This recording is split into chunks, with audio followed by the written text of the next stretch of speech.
Holy crap. People persist in doubting the evidence. Don't run and hide. Don't be afraid. Don't turn away any longer. The truth will set you free. You're listening to Jimmy Church Fade to Black on the Dark Matter Radio Network. We're turning all of our antennas towards Jimmy Church on Dark Matter Radio. And now, your host, the captain of conspiracy, the prince of paranormal. This ain't your daddy's radio network show. This is Jimmy Church, Fade to Black.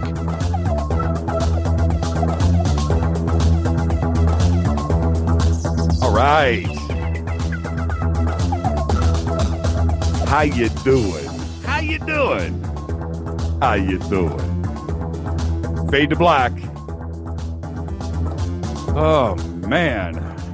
Had about 3 cups of that Starbucks Brazil before the show. I'm going to pay for it. But I'm alert. Fade to Black, bespoke radio for the masses. Here we go. Today's Tuesday.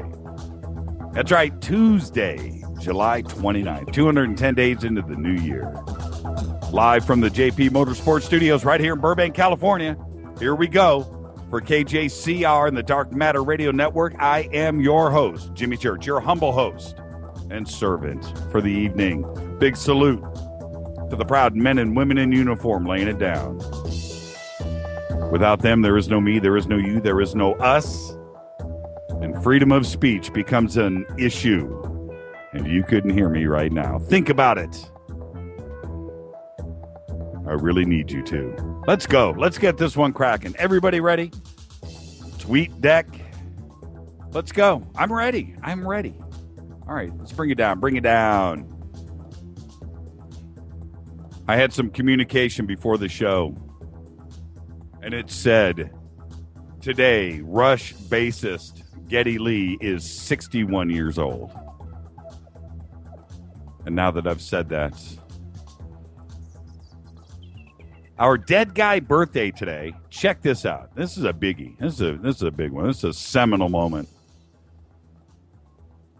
Our dead guy birthday today is guitarist Charlie Christian.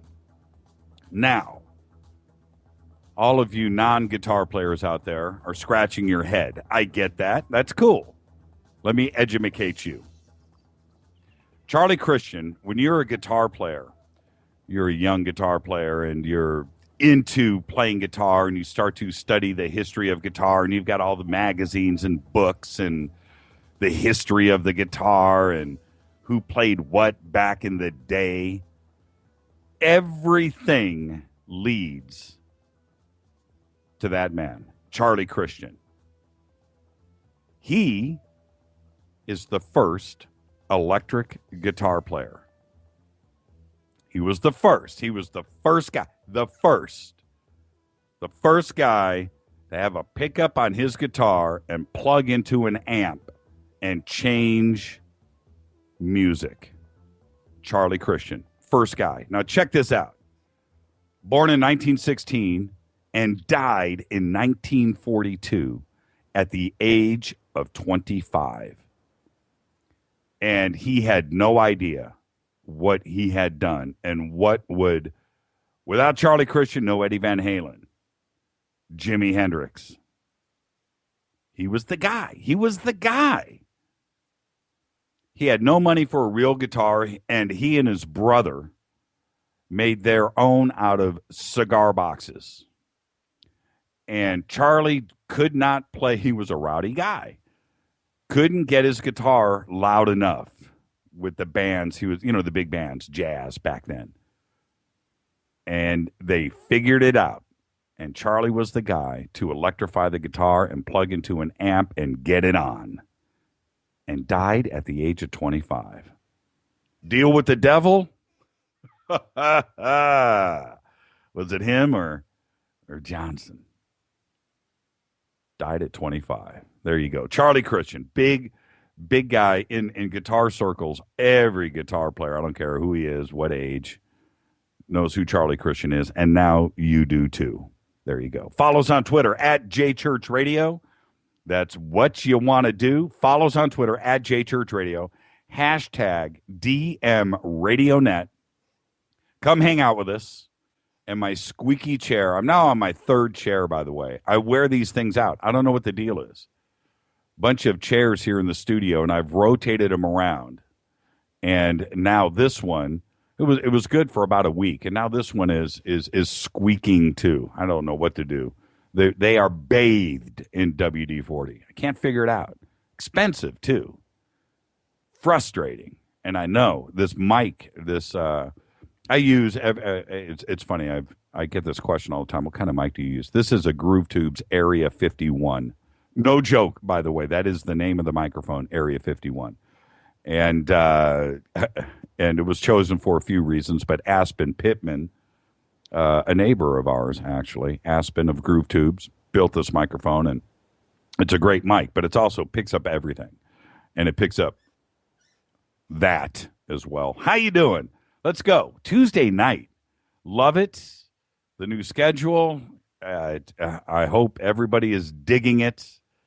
And wow, Monday, Tuesday, Wednesday, Thursday, and an encore show on Friday. And what the show's going to be this week, I don't know on Friday, but there you go. All right. Follow us on Twitter at JChurchRadio. Facebook is JimmyChurchRadio.com. YouTube, KJCR, Fade to Black. Everything is Fade to Black or Jimmy Church, J Church, something. It's easy to do. Go click. Everything is there. All right. Follow, like, and subscribe. Later tonight, Barry Taff, Dr. Barry Taff, in the house at the bottom of the hour. And in a few minutes, got a surprise call coming in from London, England, where it is exactly right now. It's 3:07 a.m. Got a call coming in at 3:15, and so we'll surprise you that when it happens. And I hope to get around to some calls tonight for Barry. Barry is Dr. Taff is one of the guys. He's an OG, been doing this forever, and I'm really looking forward to it. It should be very colorful and entertaining tonight. He is a fact-driven man, and I just can't wait. You know, a scientist. I said that for Lou. And so I want to see if we can open up the lines in the third hour. All right? Email throughout the show, Jimmy@JimmyChurchRadio.com. You can also do that over on the contact page. Everybody knows where we use non-NSA, specially encrypted computers. All right? Contact in the Desert. It's going to go down. We will be there a week from this Friday.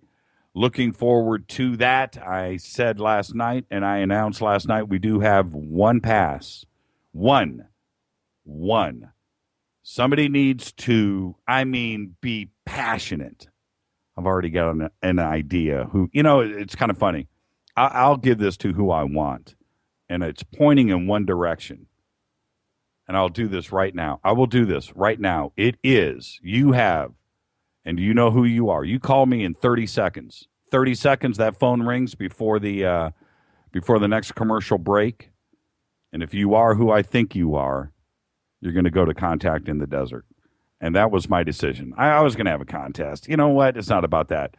I want somebody to go that can go and wants to go, has the ability to go. These passes are no joke. 30 seconds. You're down to 20. 323-825-5045. All right. We will be contacting everybody. There's the phone line. Let's see.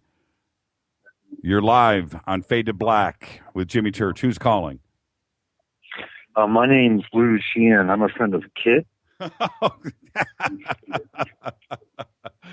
Lou, this is cheating, man. I'm sorry. How you doing, Lou? Everything good? I'm fine, thanks. Yep.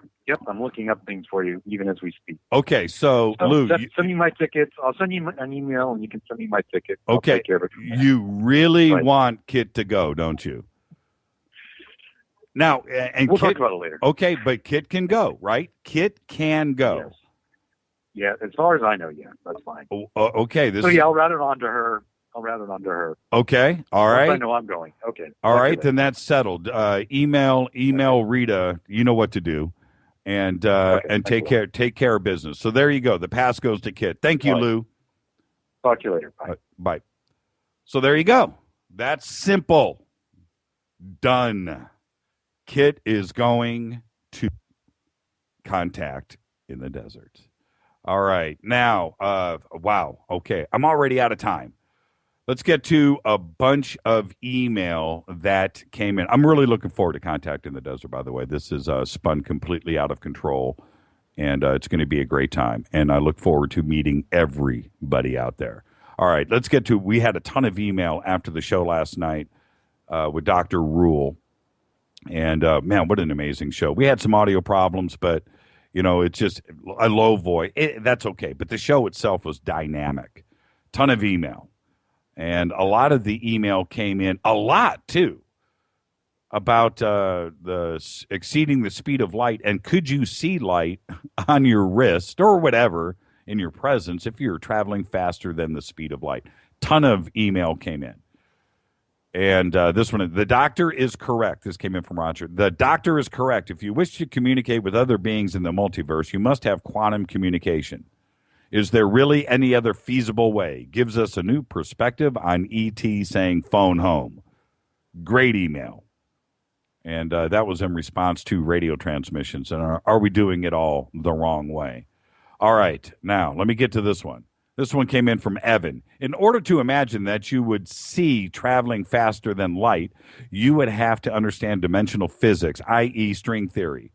At this speed, you would be entering into a different dimension, and your dimension in contrast to this dimension would be seen differently. However, you would still experience reality as we know it. The catch is you would have to be uninhibited by inertia or mass, which is something we were talking about last night. The only way this would happen is if your atomic particles vibrated at such a high frequency that matter not vibrating at this frequency would not affect you. String theory proposes vibrating mass and explores multidimensional existence as a result of vibrational patterns. So, at faster than the speed of light, a blink of an eye in your dimension can bring you to a different star system, so you might not even notice a difference. As far as light is concerned, as that light enters into your dimension, it will be observed in your dimension. We know that. In a black hole, there is light. But because a black hole moves faster than light speed, we can't see it. Interesting. Another email came in. This was from Renee in Tucson. Oh, check this out. I needed to get this in. In a statement today, the Satanic Temple said it will use the same Supreme Court's recent Hobby Lobby decision to exempt its believers from state-mandated informed consent laws that require women considering abortions to read pro-life material. No joke. I went and read the release myself today. Need to get that link up. Another email came in. This one was from Ben, also in response to the good doctor last night. Science has changed because of government bureaucrats. These bureaucrats control who gets grant money and therefore which science types advance. Experimenting is very expensive these days, so no money, no equipment. Very few independent researchers can survive. Also, government bureaucrats can be influenced by politics. Whichever way the political winds are blowing can determine which science ideas are funded. And it reminded me of this email of Ron Mallett, Professor Mallett, Dr. Mallett, who is working on time travel and is having problems getting that funded, who has got a very bona fide real theory. Can't get funded. Struggling for that. Keep the guest requests coming. Keep it coming. All of the guests this week, everyone, well, aside from Richard Dolan, is a request that came in and was submitted from you. And also, I'm going to take a break here because when we come back, got a surprise call coming in from London. And this call also is a request from you. And you always need to understand what bespoke radio for the masses means. Only on the Dark Matter Radio Network. I am your host, Jimmy Church. This is the Tuesday edition. Follow us on Twitter right now, at JChurchRadio. Hashtag DMRadioNet. Come hang out with all of us. I read them all during the show. All right. I'll be back right after this. Don't touch that mouse. Fade to black on the Dark Matter Radio Network. Back right after this. Stay with us.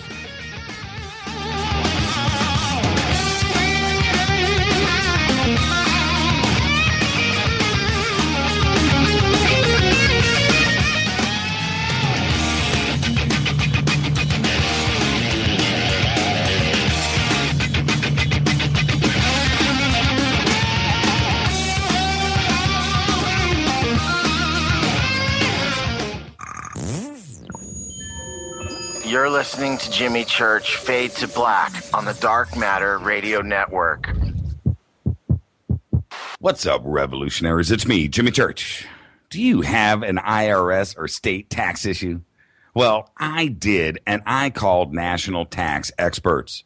My problems were fixed, done, fini, and man, I got to tell you, it was a relief. National tax experts are a recognized tax office that services clients in all 50 states. It doesn't matter where you live. Give them a call. I'm telling you, they take the time to understand each and every client's individual financial status as well as their financial goals. And that's exactly what you need, my brother, when you're taking on the evil three-letter. So, seriously, give them a call today at 1-877-909-5444. Again, 1-877-909-5444, or go check out their website, www.nattaxexperts.com. That's NATTAXEXPERTS.com. Tell them Jimmy sent you. This is KJCR at JimmyChurchRadio.com. On the Dark Matter Radio Network.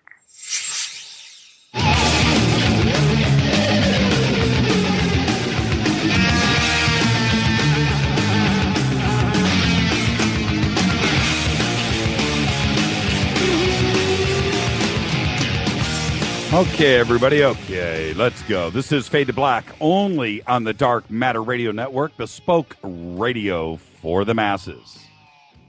Follow us on Twitter right now, at JChurchRadio, hashtag DMRadioNet. Shoot me an email to Jimmy at JimmyChurchRadio.com, and you can also do that over on the website. All right, let's get this one cracking. Listen, last week, sad event, as everybody knows. Every single day on this show, I speak about Gobekli Tepe and its importance to the world and what it means to all of us. And I know it's a running joke or tradition. You know, Jimmy, you're at the end of the show today. You haven't said Gobekli Tepe yet. Just say Gobekli Tepe once, please. And I'm really glad that everybody understands and has picked up the message. But last week, Professor Klaus Schmidt died of a heart attack at the age of 61 while swimming in a pool back in Germany on Sunday, July 20th. And Professor Schmidt was the pioneer of the first excavations of Gobekli Tepe. And there's nobody else I could think of to come on and talk about this tonight on the show than Andrew Collins over in the UK. Andrew, are you with us, sir? Hi, yes, I am, Jimmy. Yes, it's a very, very sad event and absolutely unexpected. I think people assumed he would be there for at least another 20 years of his life. And I think what's important to point out from the word go is that without Klaus Schmidt, we may never have had Gobekli Tepe, because when he went there in 1994, the site had already been dismissed as a medieval cemetery by a survey in 1963, and the local province of Schönlöfer, which is based around the city of the same name, had decided that hilltop was to be destroyed and made into ballast for a local highway that was being built between Schönlöfer and Marden, the city of Marden. So we may never have seen Gobekli Tepe if he hadn't have gone there in 1994 and found these stone fragments and found all these stone tools and realised that there was a site of great importance here awaiting discovery. And he himself said later that if he knew that if he didn't walk away from that place, then he would be here from the rest of his life. And that's exactly what happened. And, rather tragically, obviously, or ironically in some ways. Right. But he was there for the rest of his life. He started work the next year in 1995. Gobekli Tepe was announced to the world in 2000. I first went there in 2004 when it was still being exposed. I mean, most of the enclosures, still only the tops of the heads of the stones were poking out. There was a few enclosures that were visible, but I mean, now it's a major tourist attraction. It's the smoking gun of a lost civilization. It's changing everything we know or thought we knew about the so-called Neolithic revolution, how it all began, how civilization began. Right. And we have to thank Klaus Schmidt for that, and I mean, his memory will linger a long time. I think that what he said about the site and its impact on myth and legend, the Anunnaki, on Eden, the Watchers, all the rest of it, is so important because he was an academic. I mean, people like myself can say these things and write about them in books, and at the end of the day, other New Agers and, ancient mystery enthusiasts will believe us. But he was an academic saying this, and that's a whole different ballgame. It is. And this is the other thing, Andrew, which is, he died tragically young. He's 61 years old. He's a baby. Absolutely. And when somebody's at that age, and I know it's almost kind of a morose thought, but you take things for granted. I'm talking about me. I'm talking about you and everybody else that he's going to be there for us to talk to and congratulate and hold up and give props to, all of that. And now it's gone. I can't interview him on this show. And I know that you've, interviewed him and talked to him a lot over the years, but those opportunities now for you, myself, and everybody else, and his importance to the origins of man are now forever gone. Absolutely. And I mean, I'll be honest. I mean, he wasn't the easiest guy to talk to. He was a German, right? And my girlfriend at the time was also born in Germany. She said he's very typical of a German man. That he'll ignore you for the first few days, then eventually, if you're still hanging around, he'll come and see you, and then he'll warm to you, which is exactly what he did with me. And I mean, to be honest, I actually first met him as recently as 2012, and we had a good conversation then. As I said, the interview that I did with him is actually available as a free audio download as an MP3 on my site, andrewcollins.com. People can, take it now, and it's unique because we won't get the opportunity to talk to him about the subjects that matter to us, the people right. in the ancient mystery subject. Right. I mean, other archaeologists have interviewed him, TV presenters have interviewed him, but I was probably one of the only people to actually talk to him about the things that really matter to us. Right. About things like whether Gobekli may have had some relationship to a cataclysm, comet impact, astronomical alignments, the meaning of some of the stones, how old it is, things like this, which are really important to us and may not be as important to other archaeologists. So, people can take that now. They can just download it straight away. But anyway, what I was going to say is that when I went back there in 2013, he seemed to be slightly different, a lot more distant. He didn't really want to give me a lot of time, and I sensed that there was a change happening. At that time, the Ministry of Tourism in Turkey were now beginning to construct this wooden roof over the whole of the monument, which, it involved local workers, but it was something almost out of his control. And I do feel there was a sense that he was losing control of the site to the Ministry of Tourism, which, is unfortunately an inevitable evolution of what's going to happen there.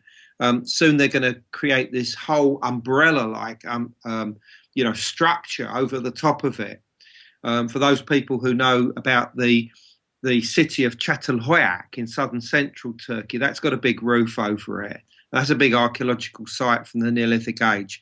Something similar is about to be constructed at Gobekli Tepe. It's necessary to preserve the site and also to ensure that looters do not steal stuff at night, which has happened already. So it is necessary, but I just sense that there was that slight feeling that he may have been losing control of something that, was a part of his life for so long. Sure, like a child. Absolutely. Yeah. I mean, it was his baby. And it was. Now, first off, let me announce to everybody, Andrew will be joining us this Monday. And we have been planning a Gobekli Tepe special for a long time. There was only one person that we could have ever brought in to do that show justice. It is Andrew Collins. Andrew will be with us this Monday, and I'm really looking forward to that. And I don't want to ask any questions now or delve into what we're going to talk about this Monday. But I will say this. Oh, what I did want to say was everybody that has been on the show that had met Professor Schmidt was, and I'm talking about Robert Schock and John Anthony West and Linda Moulton Howe and a few others. That's just who comes to mind right now. Everybody had nothing but, and I'm serious, went out of their way to talk about how cool and how nice he was. And nobody ever, and that's a rare thing these days where you have just, everybody has nothing but the best things to say about somebody. So I wanted to get that out in the open, and it is certainly sad that, 61 years old, that just freaks me out. I mean, that's just, for me, for you, Andrew, I mean, we're that age, and it's almost. Yeah, almost. Almost. Almost. Yeah. But is this, I just want you to respond to this. How is Gobekli Tepe the most right now? I mean, there's more to around the world to still, to yet discover. But is Gobekli Tepe right now probably the most important archaeological site on planet Earth? I think so. And the reason why it is important is this. We have firm dates of when the monuments were constructed there, when the huge T-shaped stones, some of them as much as 18.5 feet tall, weighing 15, 20 tons apiece. We know when they were constructed because the carbon-14 evidence has been taken from inside the enclosures, from the walls of the enclosures, tells us that the building began there around 9,500 BC and ended around 8,000 BC. And that after that time, the site was abandoned and nothing else happened there until fairly recent times. And this dating is backed up by the type of tools and other small finds that have been made at the site, hundreds of them, maybe even thousands. Right. And these tell us without any question of a doubt that these dates are correct.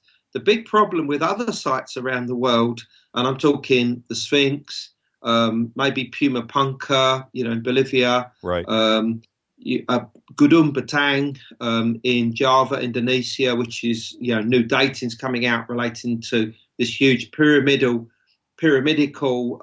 megalithic temple structure there.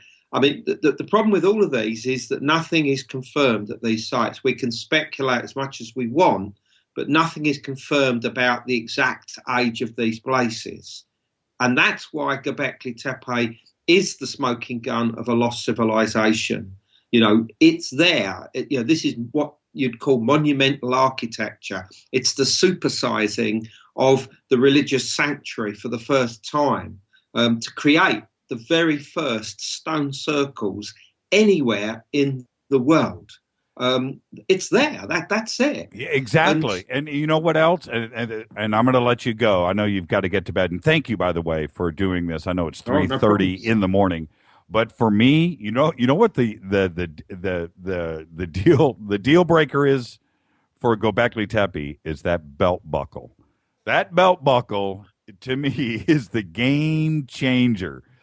Somebody is making belt buckles in 10,000 BC. And I'm serious. That every archaeologist in the world needs to wake up and smell the coffee on that one, Andrew. Well, and it's what that belt buckle represents. But let's wait until next Monday to talk about Thank you so much. That.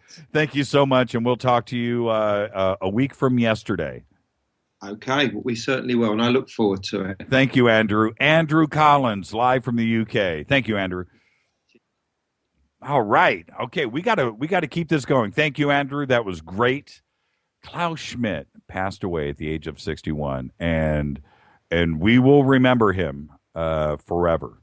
And he was truly, indeed, a game changer for us all. All right. So with that, let's take our first break, or is this a second break? Second break, everybody. All right. Tonight, Barry Taff, Dr. Barry Taff. Tomorrow night, Richard Dolan, right here on Fade to Black. This is Fade to Black, bespoke radio for the masses, only on the Dark Matter Radio Network. Don't touch that mouse. I'll be back right after this. Stay with us, everybody.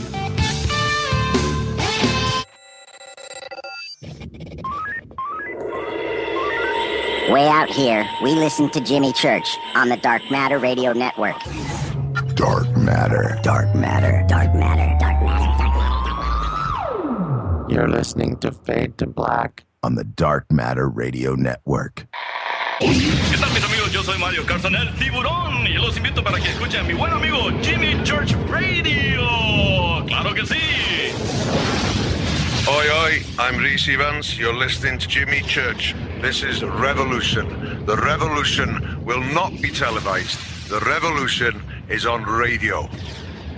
Ciao.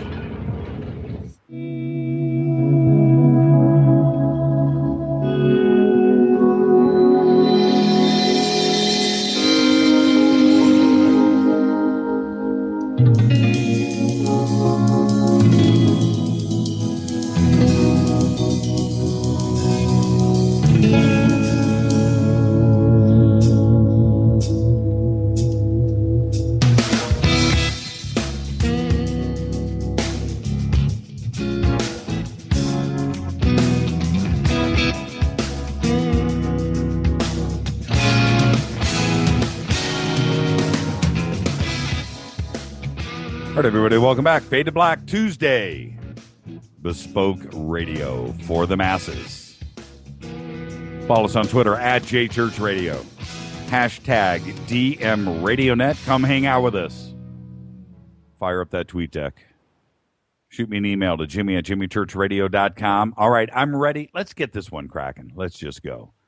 Dr. Barry E. Taff holds a doctorate in psychophysiology with a minor in biomedical engineering, is a world-renowned parapsychologist who worked out of UCLA's former parapsychology laboratory from 1969 through 1978 as a research associate. During his 4-decade career, Dr. Taff has investigated more than 4,500 cases of ghosts, hauntings, poltergeists, and conducted extensive studies in telepathy and precognition, eventually developing in the initial protocols and methodologies for what was later termed as remote viewing. One of the cases Dr. Taff investigated in 1974 gained international fame as the book and motion picture The Entity, starring Barbara Hershey and Ron Silver, released by Fox in 1983. Dr. Taff served as technical advisor on The Entity, as well as being represented in the film by the character Gene Kraft. Dr. Taff has appeared on numerous TV and radio programs, including Coast to Coast AM, CBS News, KNBC, KABC, Strange Universe, Unsolved Mysteries, The Joan Rivers Show, A Current Affair, Hard Copy, Sightings, Judge for Yourself, The Extraordinary, The Montel Williams Show, The Will Shriner Show, that was a great show, The Suzanne Summers Show, and was a recurring guest on NBC's The Other Side, Haunted History, Mysteries and Scandals, ABC World's Scariest Ghost, Caught on Tape, The Girls Next Door, Sci-Fi Channel's An Unknown Encounter, and California's Most Haunted. I'd like to humbly welcome to the program right now Dr. Barry Taff. Hey, Dr. Taff, was there a show that you didn't appear on? Yeah, in fact, the only case, with the exception of my recent appearance on Ghost Adventures, I haven't appeared on any other paranormal reality shows. Hey. And the only reason I appeared on Ghost Adventures, they didn't ask me to lie about my work, myself, or the case. And so I said, fine. And they paid me for my time, and that was it. And they didn't misrepresent me at all, so that was okay. But other shows that have asked me to go on, I won't use their name, they've asked me to repeatedly lie for them and misinform and disinform the audience, and I said I wouldn't do it. When you say something like that, what are you referring to when you say misrepresent? That's an interesting thing. One of the first shows that was on, let's not use names, the creator approached me some time ago, and he said, about a decade ago, and he told me what he was going to do. Now, I didn't know the man from Adam. I never heard of him. But he was already a well-established producer in the industry. So I met the guy at his office in West Los Angeles, and he's telling me what he wants to do. I said, you do realize that the probability of running into real phenomena that is demonstrable while you're out on a case is like winning the lottery, the Powerball lottery, at the $500 million level 3 times in a row. Right. It's astronomical. He says, well, yeah, we know that, so we're going to fake it, and then when something does happen, we'll make it look like a hoax. Are you serious? Okay, great. Really? I walked out right there. And then wow. There's one cable network that we will know, put it this way, I will not have me on it. I won't mention the network. I've spoken of it on my website. The network that repeatedly asked me to lie in shows. They lied about my work. And it's called the Sci-Fi Channel. And I called them the Sci-Lie Channel, PSI Lie, because they can't seem to deal with anything paranormal accurately. Everything is misrepresented. It's a lie. They're lying. One production company called, what's it called? The clowns that do that Paranormal Witness. They had hold of me several years ago. They wanted to do a show on the San Pedro case, Chapter 3 of my book. Great case, a lot of good footage captured during the case, good witnesses, the whole. Right. So they gave me a contract. The money was adequate, but it basically said that we might libel and slander you, ridicule, humiliate, and embarrass. And you not only can you not speak of what we've done to you, but if you do, we can sue you, but you can't sue us. So I said to people, this is raw television in the UK. I said, so what are you people drinking or smoking over there? Are you out of your mind? I'm going to sign this contract. Okay, add 3 zeros to it, and I'll talk about it. Wow. Hey, I want to. How was Zach Bagans? And I have his number. You want to call him right now? Well, no, there's no reason. I was only around him a short amount of time.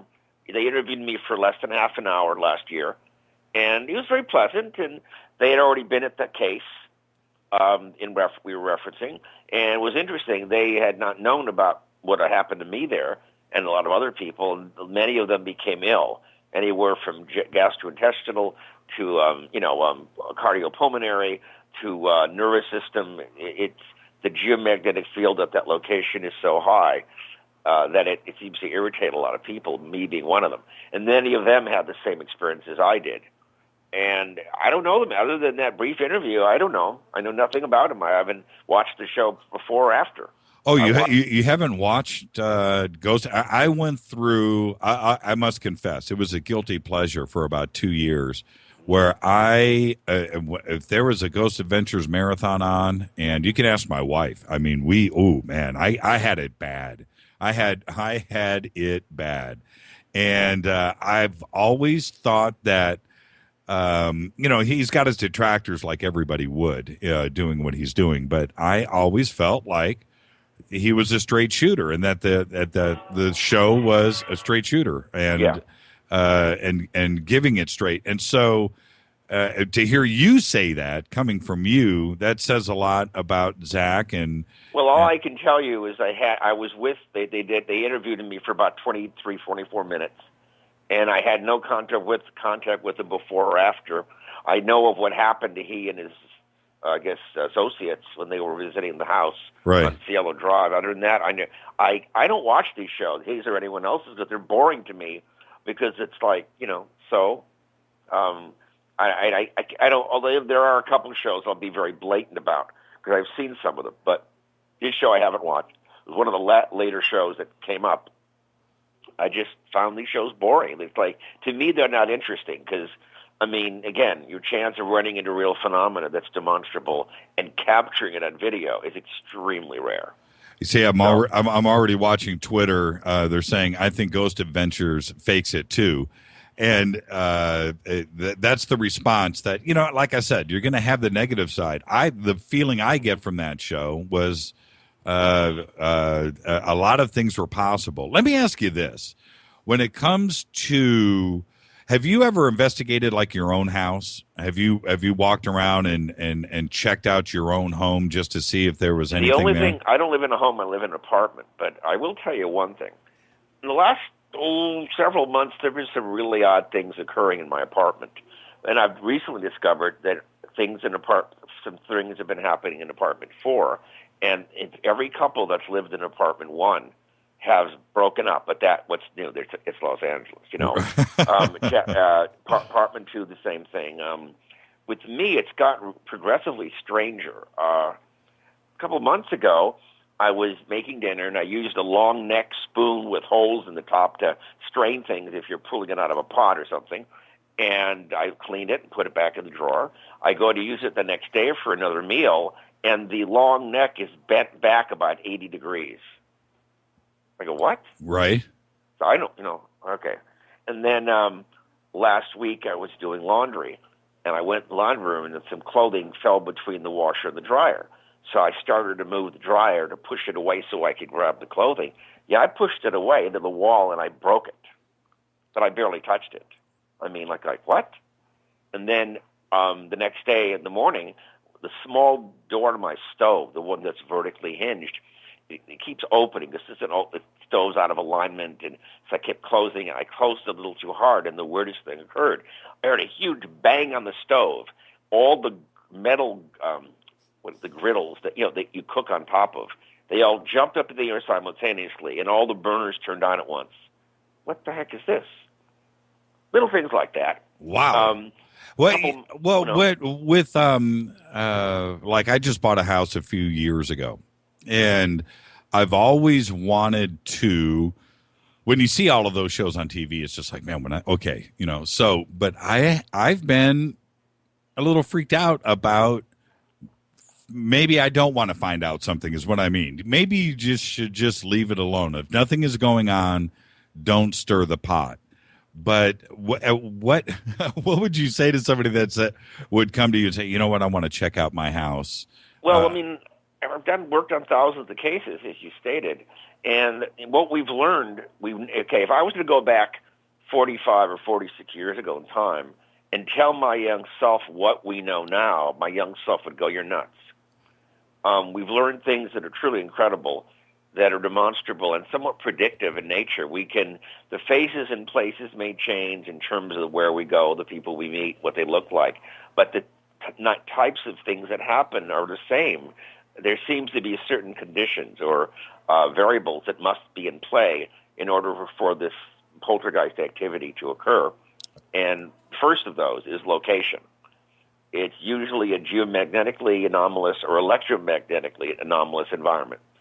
And that acts as a trigger, or it irritates the central nervous systems of some individuals. The next variable is the individual, usually very hypersensitive to electromagnetic fields, generally seizure-prone or epileptic, could be as subtle as a sleep disorder. They take a mild anticonvulsant to go to sleep at night. And the third variable appears to be their individual's inability to cope with stress. However, what's interesting is that while most poltergeist agents, if not all, are either seizure-prone or epileptic, most people who are seizure-prone or epileptic are not poltergeist agents, which means there's a missing or unknown variable in the middle, and we don't know what that is yet. But the pattern is the same, where we go, the same thing. And you can pretty much, when you start interviewing the people and ask a lot of probing and invasive questions, it's amazing the consistency of the responses. It's amazing. And given what we know now, it theoretically would be possible to reverse engineer the process of a poltergeist. So instead of sitting around scratching your heads waiting for something to happen to capture it on camera or video or audio or something, you drive the environment. And what I mean by that is, in neurology, they want to drive your brainwaves to see if there's any problems. They put a strobe in front of your closed eye, a bright strobe light, and they flash it at a certain rate. Right. And that causes your brainwaves to react, and they see do an EEG. They determine what's going on inside your brain, at least electromagnetically. That's called photonic driving. The same thing might be possible in this area, but it's not light, which is a higher frequency of electromagnetic radiation. This is a much lower frequency. This would probably be in the ultra low or extremely low frequencies, I guess. But theoretically, you might electrocute people and fry their nervous system, so therefore it probably won't happen in our lifetime. If it does, it would be immoral and unethical because you could put people at risk, and you never, ever put people at risk in these situations. I have this is a great opportunity for me to ask the questions that I've always wanted to ask that people we talk about all the time. So I'm just going to fire a bunch of these off really quick. What is a ghost? Well, the word implies a disembodied consciousness or intelligence, discarnate intelligence, something that survives corporeal death. That's what our ancestors thought. I think this is far more complicated than we ever imagined. It's not simply that you're dead and you're hanging around. I think it involves information and energy in a way we can't yet totally understand. And it may be that the notion of our being born is wrong and our notion of our dying is incorrect. It's a transition of one form to another. We know in science today that energy can't be created or destroyed, just change from one form to another. So the question is, whatever makes us who and what we are may exist long before we physically do and long after we're physically gone. I've got phone calls already coming in this stage of the interview. Yeah. Do you want to grab a couple calls just to see what's going on? All right, let's see. Okay. Hi, Chris. How are you tonight? Good. How are you? Oh, pretty good. You need to turn down something. Okay. Chris, you need to turn down something in the background. I'm not sure what it is. Okay. I'm working on it. Okay. Do you have a question really quick for Dr. Taff?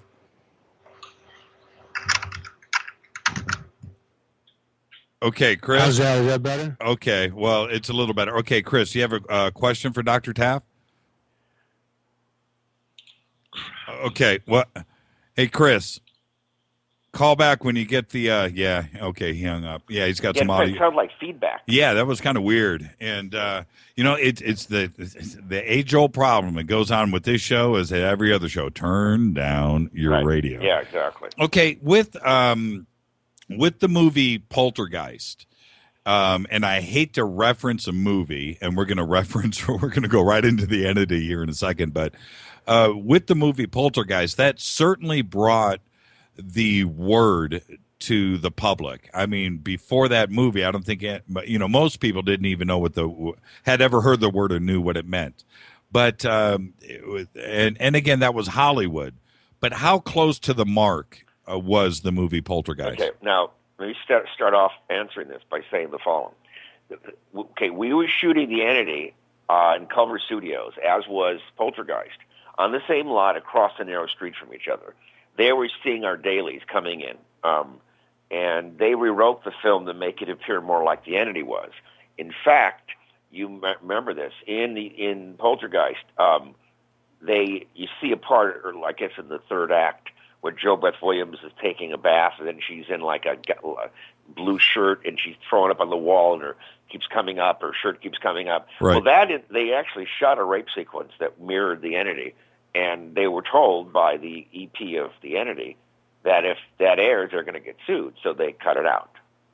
Big deal, Right, a lot of people thought that a poltergeist was the entity, because originally there was not one mature woman played by Beatrice Straight and two young guys. It's a whole different thing. The two guys were brought in based on their seeing our dailies. And so people thought that poltergeist was the entity. See, the entity was shot at the same time. It would have come out first, but American cinema went into bankruptcy, and it was acquired by Fox and Negative Pickup by Sherry Lansing before she left the studio, and it came out in February of '83. I didn't like the movie only because I helped Frank DiFellino write the script, which he did a good job on. The director, the hack they hired to direct it in place of Frank DiFellino, rewrote the script, and meanwhile he weakened the story in almost every way possible. We thought we were all nuts.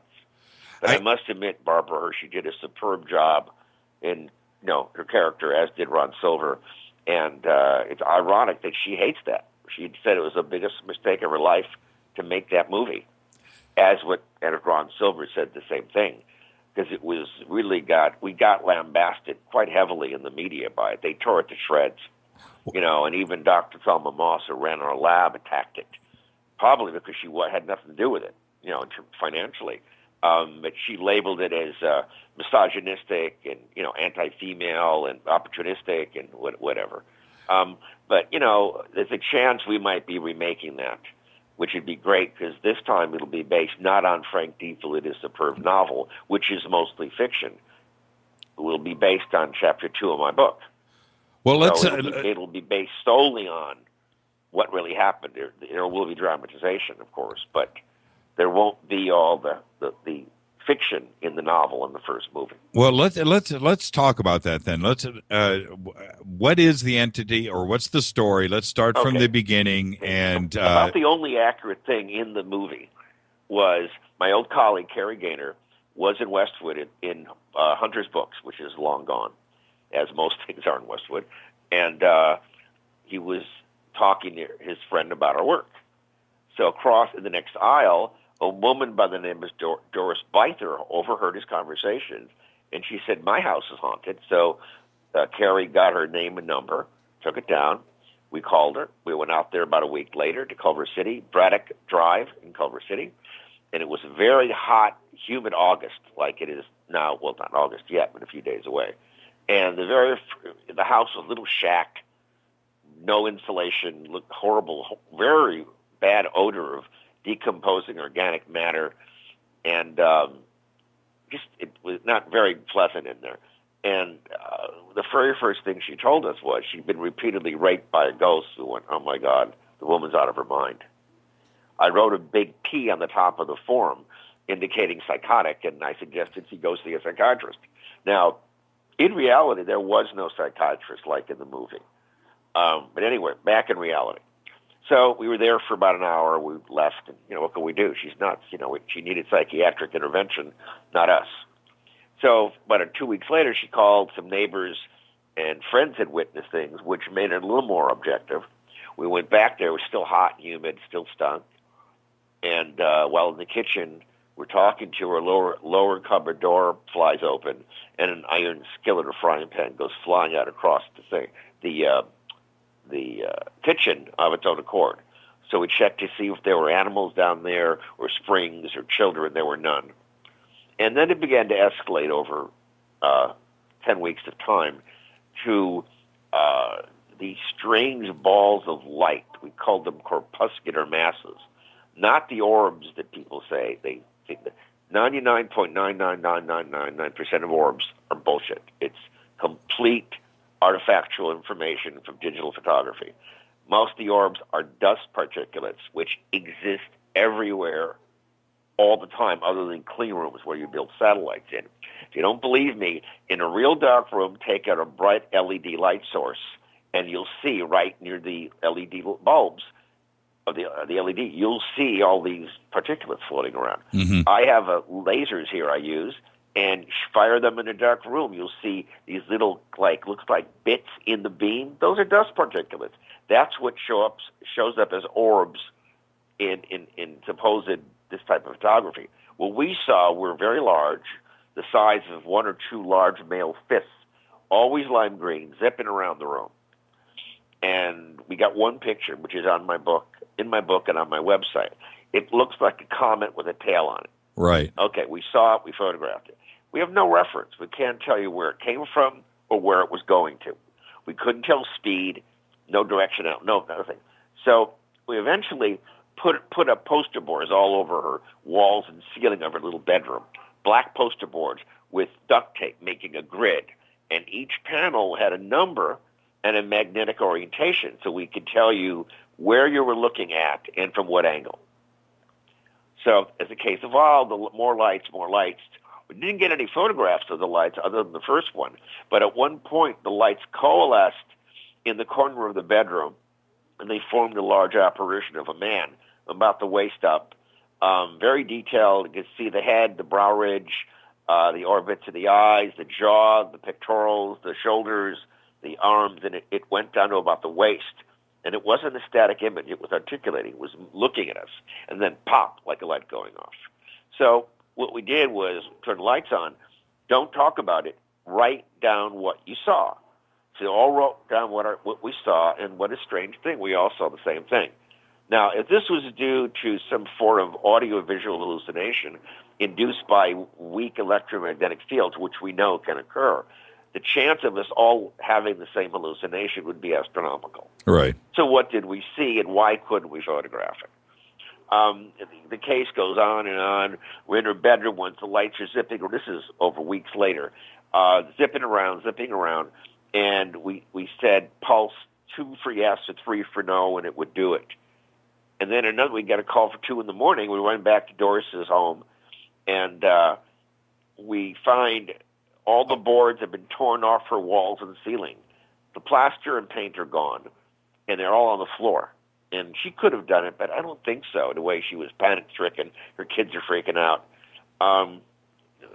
We put it this way. All we know is it was an incredible case. She claimed that the fuse box was torn on the wall and thrown at her. And most of what we saw, we couldn't photograph. Most of what we photographed, we couldn't see. There are some other pictures that are noteworthy, and that one picture is Doris on her little bed, and she's framed by an arc of light. Now, we never saw this, even though it was photographed. This might most likely is a time-lapse photograph in the sense that this light must be moving very rapidly. We were shooting too slowly. And what happened was we captured an arc. It's like if you taking a time-exposed picture of stars, you don't have a movable platform to your camera, you get a streak. This might have been the same thing. But what's intriguing about this photo, it looked behind Doris Beither. Behind her, right in the middle of the arc, the walls meet at a 90-degree angle. And if this was a projected light source against the wall, the light would have been bent in accordance with the wall, yet it was not. Well, can I back up for a second? Sure. You said when you were talking to this entity, for lack of another word, when you were it would answer you once for yes, twice for no. Yeah, it would blink lights out in response. Yeah. And was it on demand? I mean, did you have to work for it? So, but it didn't last long, then it stopped. And what kind of questions? We just ask it. I have to actually look at the. I haven't. No one's asked me that question alone. Just mundane, simple things. We couldn't get any specifics because it was yes or no.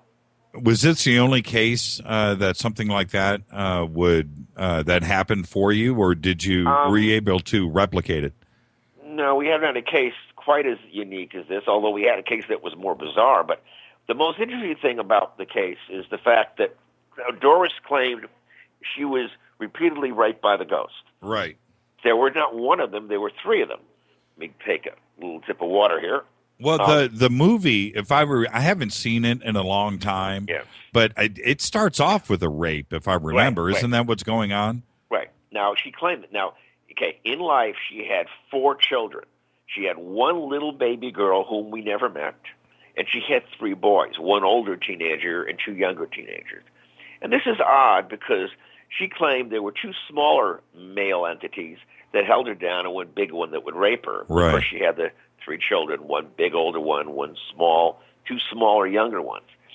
Doris was in the chapter of my book. I go into this in depth, as I do on my website, barrytaff.net.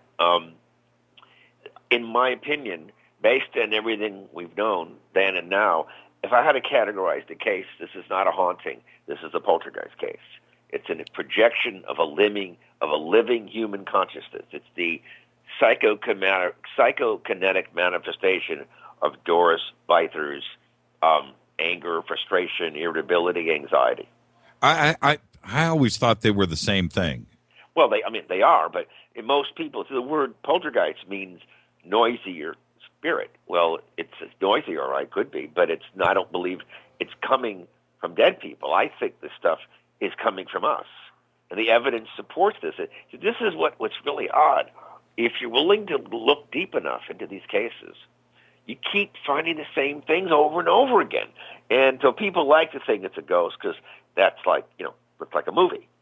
The fact, if it comes from us, well, that means at some level we're responsible. Of course it does. But it's like in the movie, in the movie Forbidden Planet, monsters from the id.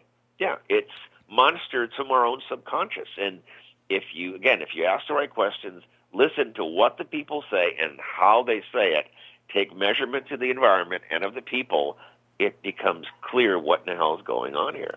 The question is, what can we do about it? We don't know yet. That's the problem. Well, I'm almost blown away by that, in that it was Doris causing this herself. There was a way. Right. Let me jump to another case. In chapter 7 of my book, it was the last chapter I added, but it's not the final chapter. Meaning, I just added this before something. It's called An Irreplaceable Loss: The Life and Death of a Poltergeist Agent. Okay. In 2001, my colleague Barry Conrad met a beautiful woman named Lisa McIntosh. Beautiful, blue-eyed blonde. She came out here. He had friends here. They got involved. We fell in love. She moved into his house in Glendale. Okay, great. And then she went out with us on a case a few months later, and within a matter of days or hours, things started happening in Barry's house around Lisa. And it's gone into detail in my book in chapter 7. Now, what I learned subsequent to the outbreak was that Lisa grew up with these things happening around her. I said, no, you don't move from one haunted house to another. That's silly. That's movies. Okay, so it went from they'd be sleeping, they hear explosions downstairs, like furniture being thrown around, come down, nothing. Doors that open and closed so hard it would shake the house. Glasses exploded, weird luminous anomalies, disembodied voices, which I heard. We'd be doing things together. We'd hear voices and weird lights and beeping sounds. But the case took on a really weird relationship. Lisa became ill in 2004, and she didn't have any health insurance. Neither did Barry, for that matter. And she didn't want to go see a doctor, and she thought she just wasn't feeling well. So finally, let me preface this. One of the things that happened in 2002, I think it was Barry and Lisa are watching TV in his living room, and they had a dog. They hear some weird sounds coming from the kitchen area near the dining room, and they get up and walk, and the dog starts like freaking out, and the lights are on, and they see an apparition, but it's not an apparition of a man. It's an apparition of the letter M, like that comes before N. Right. And they're, what the heck is this? And it's brown and gray, and it's undulating and twisting and moving, and the dog's growling. It gets into an attack posture, and then it runs up the stairs. It freaks out, and then it just turned off. What does M mean? Well, it's the first letter of Lisa's last name, McIntosh, but no, that's too obvious for these type of things. Well, 23 months later, it had a lot of meaning. Lisa got sick. She finally went to the doctor. She had tests run on her. She was diagnosed with multiple myeloma. Whoa. Which is a lethal form of bone cancer. Right. The youngest person on record to contract this illness. What a coincidence. MMG. So it was like her own subconscious or unconscious knew of this and was trying to communicate it to everyone the only way it knew how. And things happened right to the day she died. And when she died, a whole flurry of events occurred. Boom, boom, boom, boom, boom, like a machine gun. And for a next day or so, and then it just stopped, of course, because the generator of the phenomena was dead. Now, here's what we have to deal with here. In my opinion, based on my work and others in parapsychology, not in paranormal investigations, there appears to be another form of energy out there. It is not electromagnetic, it is not gravitational, and it is not nuclear. They're the only energies we know of. This energy is unusual because when it does its work, like making things move or producing bright lights, heat should be produced by what we know. If anything, this takes heat out of the environment. I mean, it's endothermic, which suggests we're looking at a type of energy that is unlike anything we know of on Earth or in the universe, because nothing is endothermic when it does work. If this is what it is, this could change the future of human history, change human destiny. If we discover a force that does work without heat, right, everything we know of changes. Right. We can build starships. Right. It alters gravity. It affects space and time without heat. And we're the mediator of this. We're the one tapping into it. We find out what this is. The world forever changes in ways we can't even imagine. Well, it's the question that we've been asking ourselves as humans forever. Right. I mean, back to day one. Now, see, I've come up with some terms in my book and on my website. One of the terms is I call these unique individuals biological operational amplifiers. In electronics, there's something called op-amps. They're electronic operational amplifiers. I think in one respect, these unique individuals are acting as that. But not only that, they're acting also as focal planes and waveguides. So if they go in the right environment, if it resonates with their body to this magnetic coupling mechanism, with inductive coupling, their body processes it and mixes it up with our own mind and then re-emits it. And amplifies it. It takes a weak signal that is omnipresent, that is there anyway, and then exposes it, amplifies it, makes it larger. Like, let's say you want to watch a DVD. You got to have a number of things that work before you watch it. One, you got to have the DVD player. It's got to be plugged in the wall, and the DVD player must be plugged into the TV. Then you got to put the DVD in the machine and turn it on.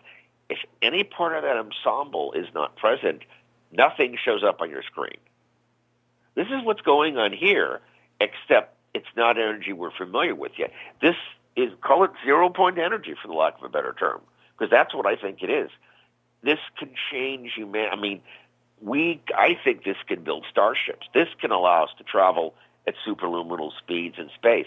This can replace all forms of propulsion that we know of. Internal combustion engines, getting rid of oil and coal and gas and nuclear forever. This could change history in ways where everyone has a positive, productive future, free of the worries that plague many people now. Do ghosts? We don't have what to give a damn one way or the other. Does this energy? Is this what moves objects too as well? And is when the object is moved, and I have my own. I have one ghost story, and I'm going to share it with you in a second because I want your opinion on it. But when we're talking about moving objects, how is it moved? Is it moved by energy, or does the apparition have a physical side to it that you could reach out and touch and feel, and that is what is moving objects? Okay, now there are two parts to this. Okay. There's two ends of parapsychology. One is the informational end, ESP, telepathy, precognition, clairvoyance. Okay. The other end is psychokinesis, mind over matter. There's two types of psychokinesis. There's the petite type, or the microscopic end. That's the effect on random event generators, random number generators, the old Schmidt boxes from decades ago. Right. That's somewhat volitional by some people, and it does show fatigue over time. And that is, some people can be used to do that, but then at the macroscopic level, where massive large objects are picked up and thrown around free of heat, there is no control. It is not volitional, and there's no exhaustion seen on the part of the person at the core of it. Interesting. And, the whole point of this, for example, we'll get to the San Pedro case in a moment. 1989, 1993, Jack Hernandez, it was in San Pedro. At one point, Jeff was picked up and thrown on the wall like a rag doll. Jeff's the 215-pound, 6'2" man, based on the energies we know of on this earth that we're aware of. There's only 4 types of energy. Long before those energies would have moved him like he was thrown, his clothing and everything in the room should have burst into flame from the liberated energy. That's the second law of thermodynamics. Not only did that not happen, the room gets colder. Right. So we're being shown something incredible, extraordinary, and instead of asking what's going on, it's a ghost, it's a demon, it's a ghost. No, it's a product of the way some people couple with the physical world around us. And I just know. I mistitled my book, Aliens Above, Ghosts Below. Right. I should have called it Looking a Gift Ghost in the Mouth. Because that's what we've been doing. Right. And a lot of people don't want to acknowledge that this might really be going on. And again, the more we learn, the more it seems to reinforce this theory. See, in science, your theory must fit your data. You don't only look for data to fix your theory.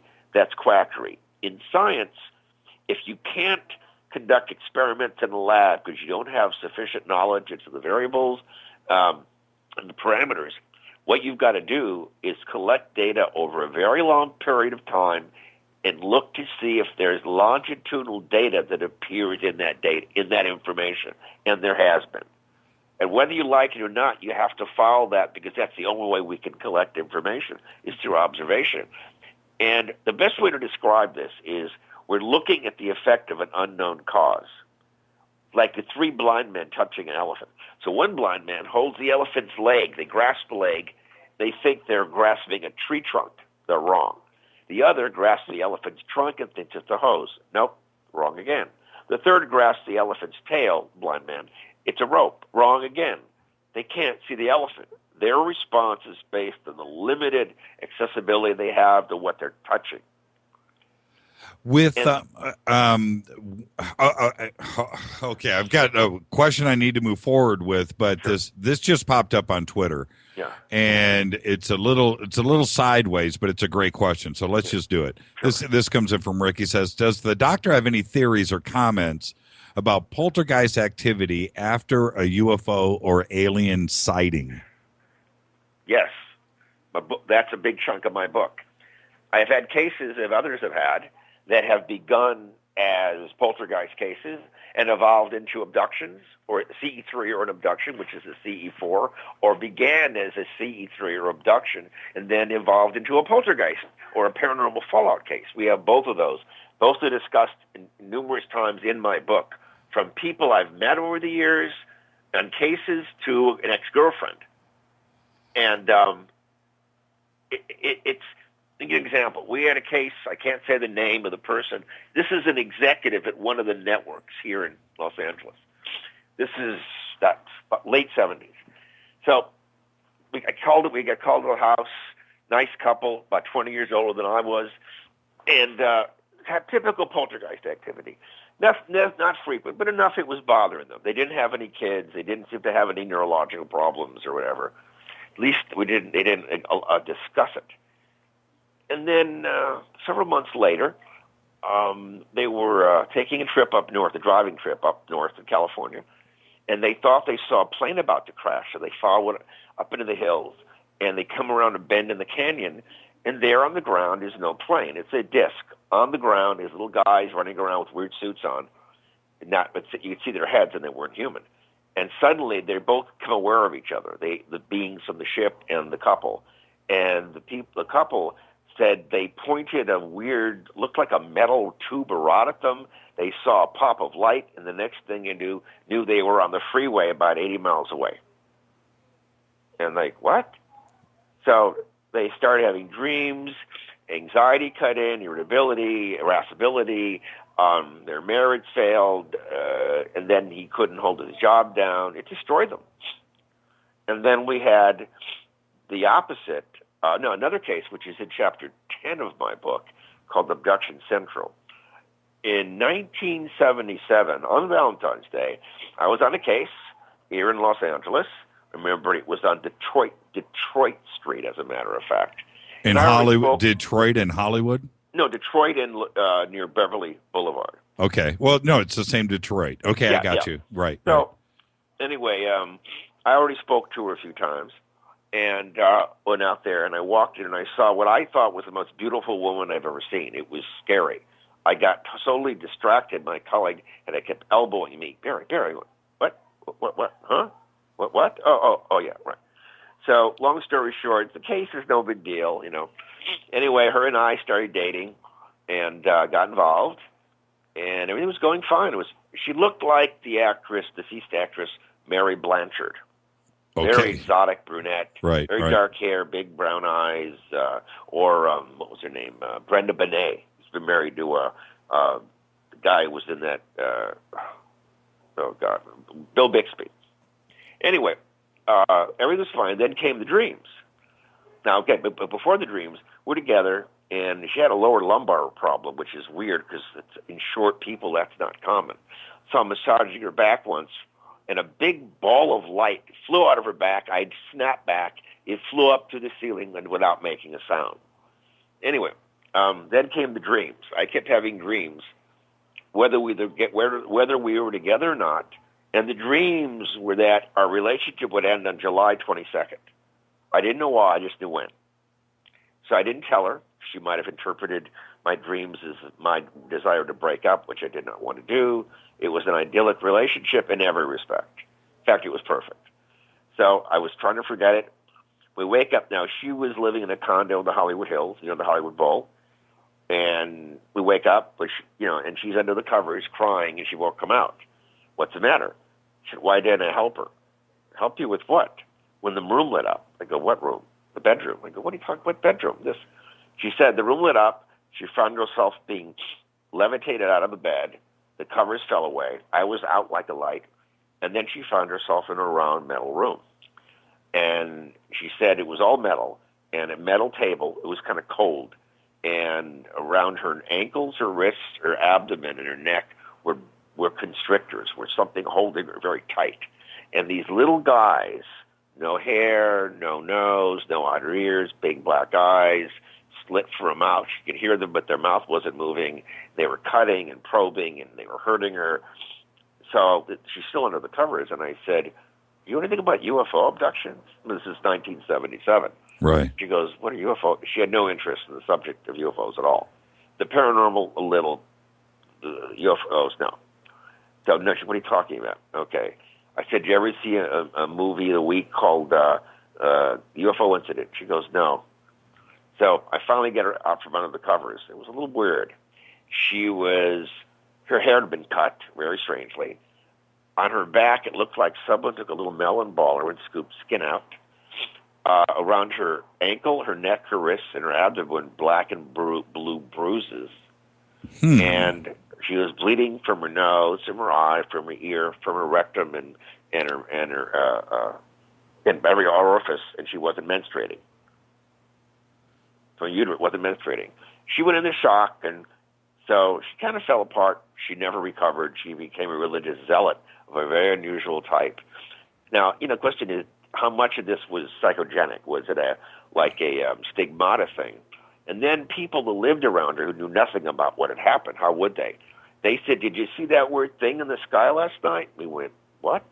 Yeah, that big thing. What thing? It was like hovering right over here. It was like huge. It was really large, maybe 50 or 60 feet diameter, glowing reddish orange, and it was roundish, but and they put out a lot of heat, and it hurt the eyes, and of course the power in her place went off for 2 hours. So was she abducted? If I had to make a bet, I'd say yes. Can I prove it? No. Can I disprove it? No. Had that event, whatever it was, not occurred, we would have been married within a year. My life, in ways I cannot imagine, would have demonstrably changed. Is that experience? Now you're a witness to that experience. You were there.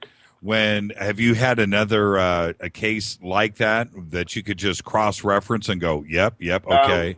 In 1990, I met a girl by accident working in a shop on Northern La Cienega. I was waiting to see a play, killing some time, and she looked sort of like a short, younger version of Bo Derek, very similar, almost identical in many ways. So not my type. Started talking, became friends, so we're dating a little bit. And she said, look, I should warn you. She says, I've got some friends that come by that might be interested in you, and I hope you don't get offended by what they do. I go, what are you talking about? She's friends. Don't worry, you won't mind. They won't hurt you. You just don't let them bother you. Okay. She was very cryptic about it, evasive. Okay. A few weeks later, we're together, and I had a weird dream, or I thought it was. I was on a table. I wasn't asleep, but I was. I saw her on another table. I was angled downwards with my head facing down, which I hate because it makes my head hurt. And then facing downwards from my face and whole body was in the, anyway. I was disoriented. I heard weird noises, and we wake up, and she said, well, what'd you think? I went, what? Well, did they hurt you?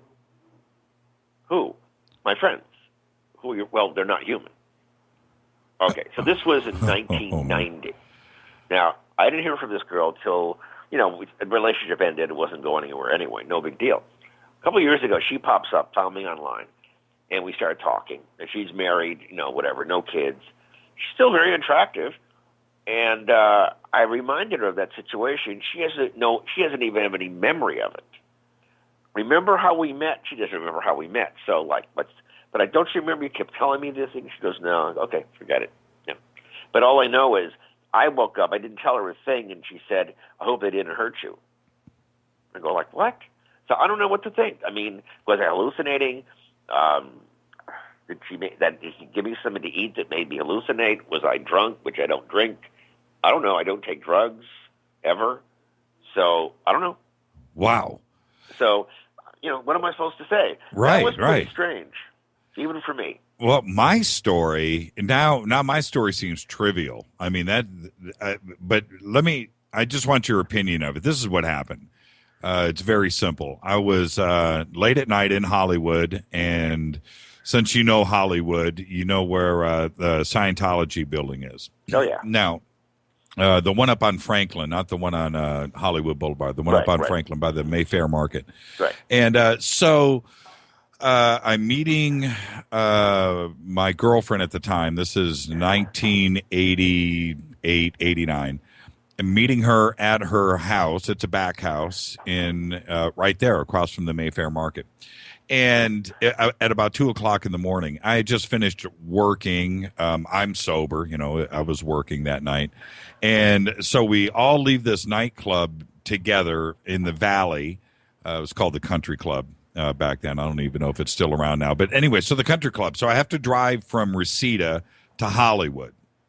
And I pull up to the house, and she had a roommate. And I pull up to the house and park my car, and I go up and knock on the door, and there's nobody there. And I thought, okay, I beat everybody here, no big deal. And the house had a light in the back that lit up the driveway and the front porch of the house, and there was this huge picture window at the living room, like a big, I don't know, 6 feet by 4 feet, like a big living room window with curtains drawn. Yeah. So I go back, and the house is white, and the curtains are white, and so forth. So I go back and I sit in my car, and I look out the window. My window was rolled down, summer night, and I look out the window, and I see the curtains that right by the door pull open, and I see this face look out the window at me and my car, female. Or at least that's what I thought. And I saw, I must have woken up her roommate. Okay, cool. They're home. So I get back out of the car, and we looked at each other, me and this face. It was no big deal. So I go back, and I'm standing at the front door waiting for it to open. Right? That's what you do. Door doesn't open. And I'm getting a little irritated. It's late, and then I knock on the door, and no answer. Knock on the door again. I'm like, what the, come on. Knock on the door, nobody answers. I go back and I sit in the car, and I'm mad that her roommate is making me sit out in the car. Maybe she doesn't want me in the house when she's alone or whatever. You're thinking all these weird thoughts, but that's what I was thinking. I was pissed. And about half hour later, my girlfriend pulls up behind me and gets out of the car, and I go, man, your roommate won't let me in the house. And she goes, what are you talking about? I said, she looks out the window. She sees me sitting here in the car. She knows I'm out here, but she won't answer the door. What are you talking about? She's with Chris. And I go, what do you mean? They're not here. They're going to be here in a few minutes. I said, bullshit. Oh, excuse me. I said, baloney. Yeah. And no, somebody's in your house. Now I'm freaking her out. Right now we're all freaked, and we're standing out there. And then Chris and her roommate pull up, and we're all standing out there, and we're talking about what just happened. We go open up the house, and we're expecting somebody to be in there, and there wasn't. The house was dark. We go through the entire house. Nobody was there. Now, that's the story. That's the end of it. There's nothing else to it. But all I can say is what I saw. I saw the curtain pull a good foot to the side, a face pop out, and look at me. Now, what was that? I mean, what was that? I mean, could it have been somebody, an intruder that busted out the back window and split? We found no evidence of anybody in the house at all. It's hard to say because it's one incident. There were no other witnesses. The question is, was it some form of a ghost phenomena or something else? I mean, who knows? Yeah, and the reason why I asked you earlier, I mean, is there an ability for a ghost to manifest itself and move objects around? And that's what I'm referring to there. If it was, if it was a ghost, the ghost had the ability to part the curtains. Right. Right. So that's my little story. Yeah, these types of experiences aren't that uncommon. A lot of people have had them. And of course, since we can't explain them or explain them away completely, we're left with that scratching your head sensation. Like, what is it? Why is it? What does it mean? It's one of the strangest cases what's in my book, and we again 8993 was the San Pedro case. Barry Conrad wrote a really good book on it called Unknown Encounter. Good video on it called An Unknown Encounter. But what he didn't really go into detail on was all the details of the case beyond a certain point. When we met Jackie Hernandez, she was living in this little bungalow off the main street in the back of the main house. And she moved in there. She was separated from her husband, 2 young children, and all this strange stuff going on, luminous anomalies, disembodied voices, apparitions. I mean, the whole thing.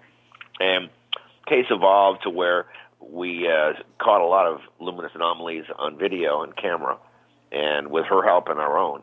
We collected some samples coming out of the wall of like a viscous fluid, and turned up to be human blood plasma. We have no idea where that came from. But what makes the case even more disturbing is she eventually moves out. She moves up to Weldon, California, with her 2 kids alone because she was separated. And people had moved when she left, they moved into a little bungalow, and they knew nothing about what had been going on there. Nothing. And they start having experiences. Meanwhile, Jackie Hernandez is still having experiences of her own up in Weldon. Okay. Then it gets even stranger. The people in the original house, the new tenants, they leave. New people move in. They have experiences. Some, not everyone, some do, some don't. The power would go on and off. People would come in there with cameras. The camera would go off a lot and fail and come back on outside the house. Right. And then things keep happening to Jackie. They finally stopped by about 5 years later. So this is like, it's almost like a contagion. Let's say you're healthy. You go over your friend's house, and their kids are sick. So you don't touch anything. You wear a mask. You wear gloves to not get sick. So you're okay. You come home. You get sick. You give it to your family. We know what that is. That's a vectored pathogen. Okay. There may be something akin going on here in parapsychology, but it's not biologic. It's energy of a type we don't yet understand. So if you go into an environment that has this unique energy in it, and if you're susceptible, for lack of a better term, it will infect you, will alter you in some way, and you will leave the environment charged, and it will bleed off from you over time. And it may or may not affect the other environments you go to, depending on who you are and how your nervous system works. And then at one point, the phenomena kept attacking Jeff Wheatcraft. It almost hung him in the attic in San Pedro once, and then up in Weldon, in front of at least 6 people, he and his chair were levitated up into the air. The chair dropped down. He kept arcing up, hit the wall where it meets the ceiling, hit the floor unconscious. He remembered compression of his stomach and diaphragm, blacking out, and then found himself on the floor. Fortunately, he didn't die. Now, what's interesting is that Jackie developed an intense dislike of Jeff Wheatcraft, not because he was angry or mean, well, because she was very attracted to my colleague Barry Conrad. I mean, tall guy, dark hair, blue eyes, very friendly, affable, and he was trying to help her. I think she mistook that for a real potential romantic situation, which occurred anyway for a short period. But that's not the point. The point is, Jackie began to really hate Jeff. Who does the phenomena keep attacking? Jeff. So we're doing a hard copy show, and I said to her, "What do you think of Jeff?" So I said to her, on camera, I said, "This is probably why the phenomena is attacking Jeff." So the producer, some lady, I forgot who it was, and she said, "So let me get this straight. So Jackie's telling the ghost what to do, and the ghost is doing it." I go, "There's no ghost here. This is Jackie." "What?" "It's Jackie." Then she comes back to San Pedro, staying in a motel for a while, and comes back when she's visiting friends to a room. Written all over the walls and ceiling in thick red marker pencils are the words "mad and angry." She had to describe Jackie's state of mind at that point in time, being dispossessed of her home and her family and all this insanity breaking loose. It would have been mad and angry. So we were seeing the psychokinetic manifestations of her anger and frustration. And then she could be coming over to Barry Conrad's old apartment in Studio City, and Barry would have her over, and they'd get involved, and he'd throw her out, another girl would come by, and Jackie kept getting more angry at his abusing her in this way, because she looked at his involvement as, oh, this is going to be someone I can live with and live a really nice life. But that wasn't happening. So Jackie kept getting more angry, and suddenly all hell breaks out in Barry's apartment. What a coincidence. So the more we learn, the more it all begins to make sense if we look at it in the proper perspective.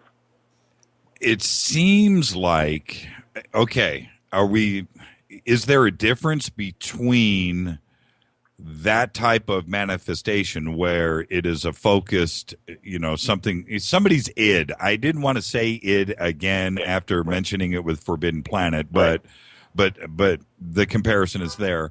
Is there a difference between that and something from the other side, a spirit that has died? Is there a difference, or are we talking about the same thing? It may all be part of the same mechanisms. It's like in nature, we know that different things can produce heat. Light will produce it, sound can produce it, friction can produce it, chemicals can produce it, but they all produce heat. And so we may be looking at the same thing from different perspectives. Does this mean that sometimes you hang around and do things? Maybe, maybe not. But again, in science, you have to go, your theory must fit the data. Right. And this all very strongly suggests that for the most of the time, not all, but most of the time, what we're encountering is a result of living human psyches or consciousness interacting with the environment in a really fascinating way that doesn't preclude the possibility of discarnate intelligence. It just makes documenting it and verifying it that much more difficult. What about let's talk about EVPs for a second, because it seems like it's almost exactly what we're talking about. Mm-hmm.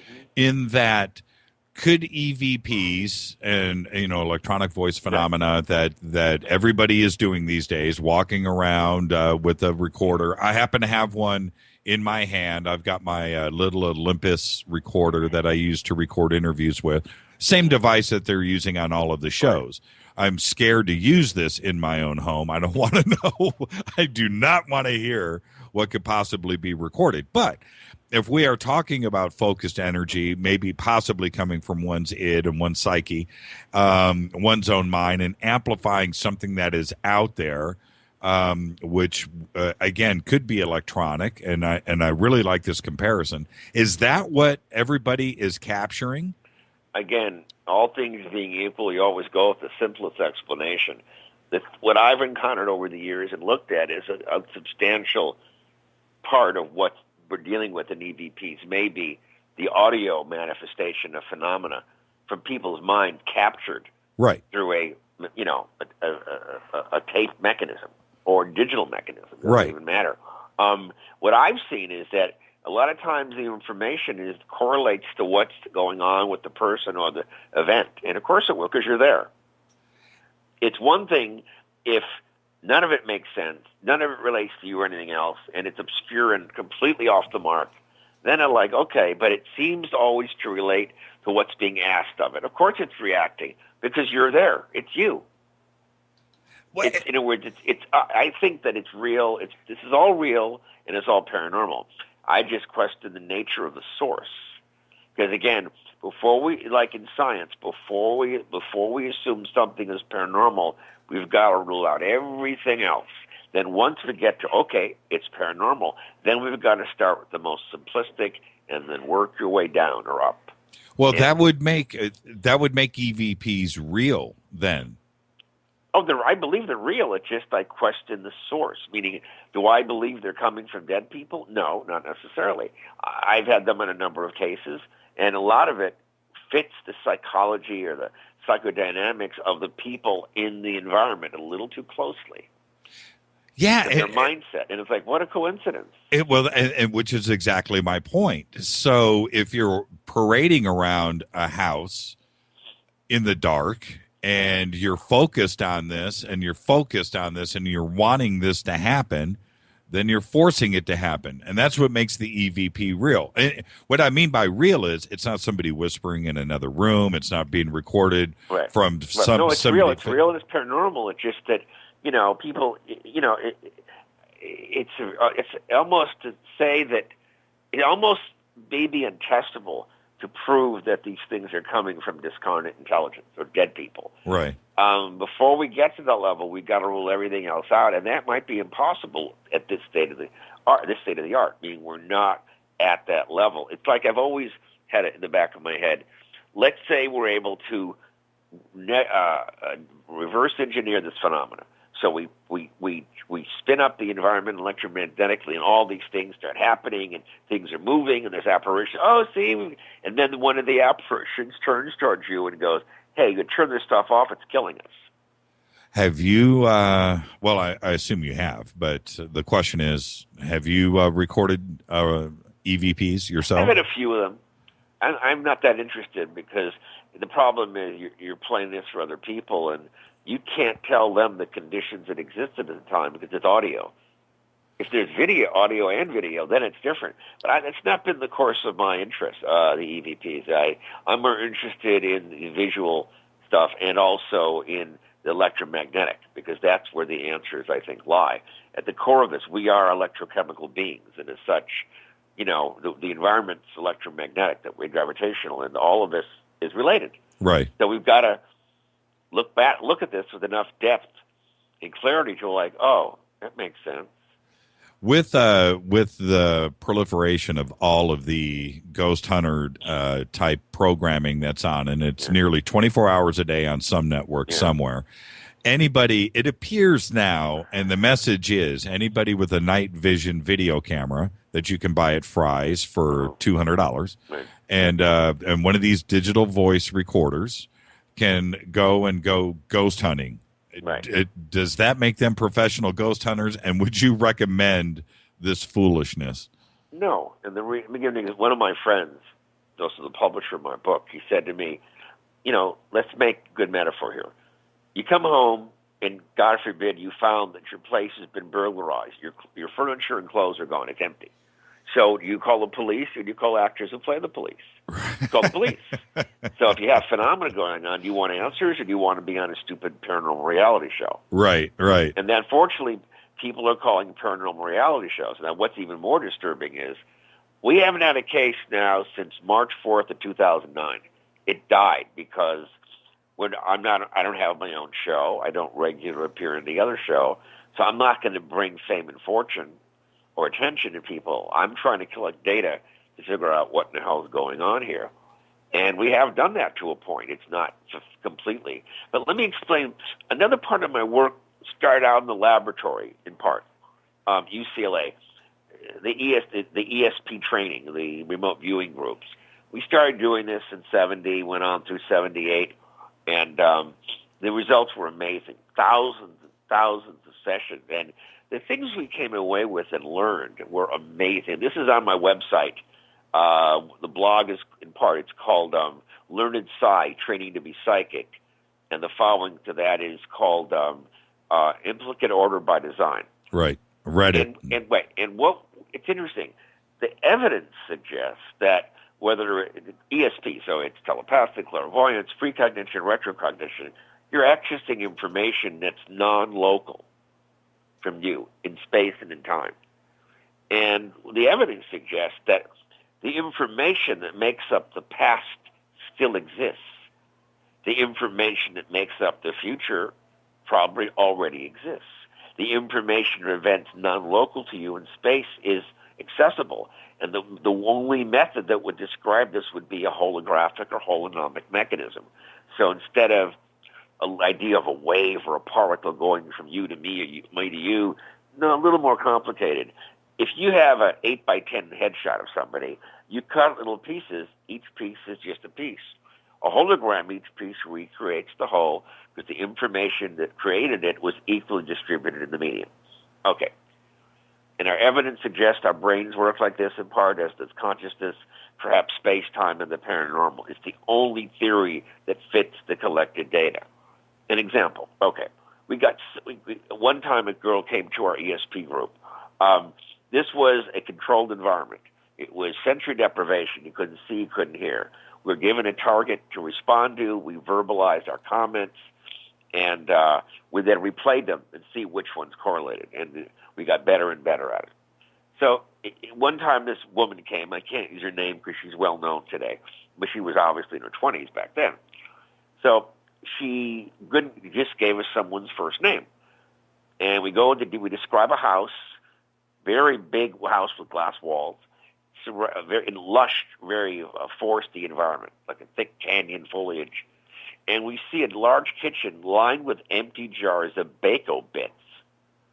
And we start describing some names phonetically, and then we start talking about someone being viciously beaten and mugged.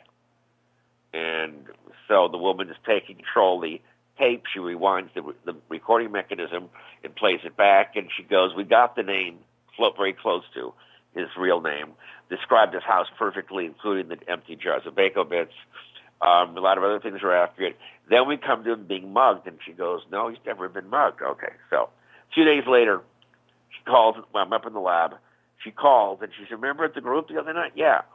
Well, she didn't know it, neither did we. At the time the group was being done, her friend was being viciously mugged in the San Francisco Bay Area. What a coincidence, yeah. Okay. What about the Bako bits? His kitchen was lined with empty jars of Bako bits. If I gave you his name, you'd understand why. But I'm putting it together as okay. Right. So we found that we could do this very easily.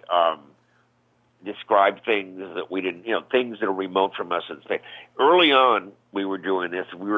Visitors were being brought in from who we didn't even know who they were initially. ONI, ONR, DCIA, DIA, Defense Intelligence, CIA, all of them, NSA, giving demonstrations. And on more than one occasion, the target, we didn't know this at the time, was a research facility developed in Trident Sub.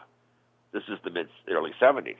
So with information I gave more than anyone else, but we all gave, was so state-specific in terms of its details scientifically, that they demanded the immediate surrender of the audio tape because otherwise it would have compromised national security, because we described the Trident sub and its missiles in great detail. Okay, so then they became interested in what we're doing. UCLA wouldn't get involved formally because it would have been political suicide then or now. So went up to SRI, and there was remote viewing stuff. Okay, so we got used to doing this. It was easy to do, no big deal. It became boring. Been there, done that. How many times do you have to do the same thing? So let's try something different. Let's try a precognitive session. Let's see if we could pick up what would be the randomly chosen target the next week, the first session of the next week. So the lights go off, can't see or hear anything. We try to move our minds forward. This is the time, this is the place. Describe the randomly chosen target. So we describe a tall woman, beautiful blue-eyed blonde, dressed in a tan pantsuit, very striking. A 3-story house in the hills, a baby grand piano, other elements, names, things like that. And then we see a tall man, dressed in black pants, black boots, black gloves, black broad back, black belt, black shirt, black gloves, black hat, black mask, black cape, and an imposing sword. And we thought, are we losing our minds? Oh, well. So a week went by. New people came in the next week through third parties who didn't know what we had done the prior week. Each new person was given a sealed envelope with a number in it. We then rolled dice. We told the people, open up your sealed envelope. Whoever number corresponds to the dice, you're the target. So this woman was me. Okay. We didn't know who she was. Right. So we give her the controls for the audio recorder. She starts playing it. Yeah, her description was perfect. Height, face, hair, even her clothes. There were 23 free chairs in that room other than mine, because that's where the controls were for everything. And she sat in the chair we named by number. That could have been coincidence. We described the house she lived in, 3-story house, Hollywood Hills. Could have been coincidence. We described the baby grand piano. Could have been coincidence. A lot of people had baby grand pianos in their house.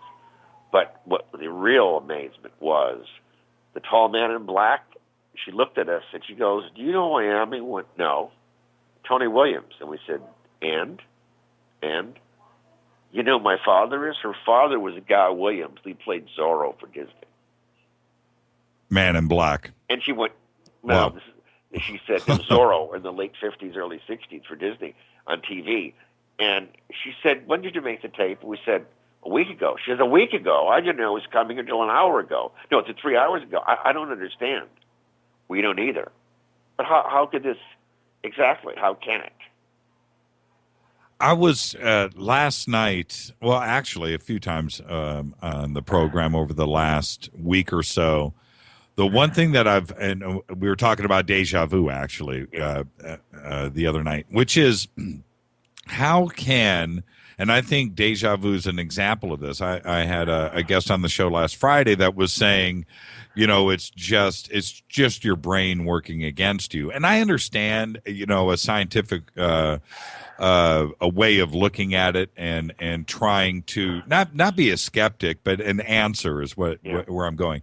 But I think with cases like deja vu, where precognitive possibilities are there, where the future, is crazy as it may sound, to know what the future is, you know, deja vu for me is an example of there is a way to get to it. There's a way. Right. I don't know what it is. I don't know how.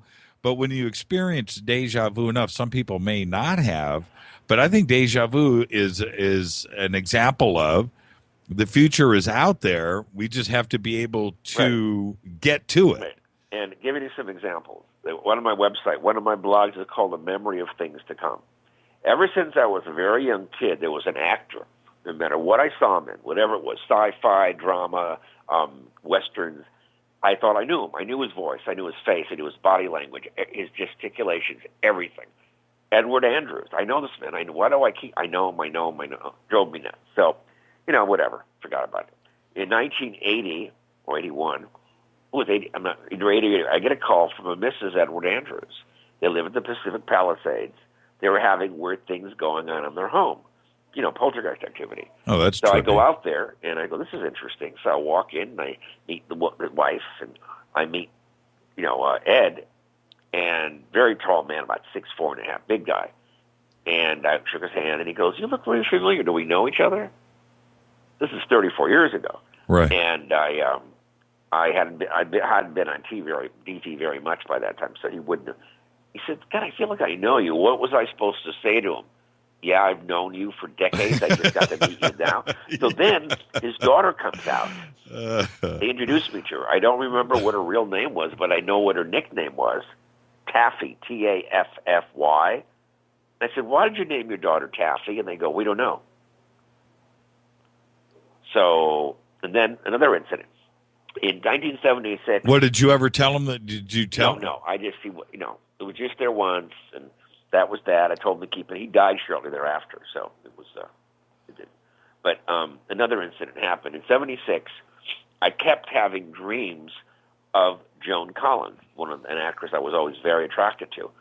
And in the dream, I was talking to her, but she was my age, and she kept calling Barry, but she wasn't referring to me. What does this mean? So I kept having it. I told my friends and colleagues, "Stop with the Joan Collins." "Okay, stop." So go out to investigate a case in Sherman Oaks or Encino, in the hills in the valley. Uh-huh. And the woman opens the door. Her name was Judy, a dead ringer for Joan Collins, and she's my age. But wait, her husband's name is Barry. So, like your brain picks up things relevant to your needs and wants long before you get there some of the time. It's... Yeah, and I like, okay, check this out. I'll tell you something really strange. And I know everybody listening that's going to hear what I'm about to say. I think we all have experienced this one way or another. This may be an extreme version, but I had my first house that I had in Indianapolis before I moved out to California. I had 3 photographs on my living room wall, poster size, blown up black and white pictures. 3. One was Eddie Van Halen. The other one was Rob Halford. And the third one was Tony Iommi, the guitar player for Black Sabbath. I had those pictures up for about 2 years. And, and I was a young guy. I'm 18, 19, 20 years old, whatever. But, those were my guys.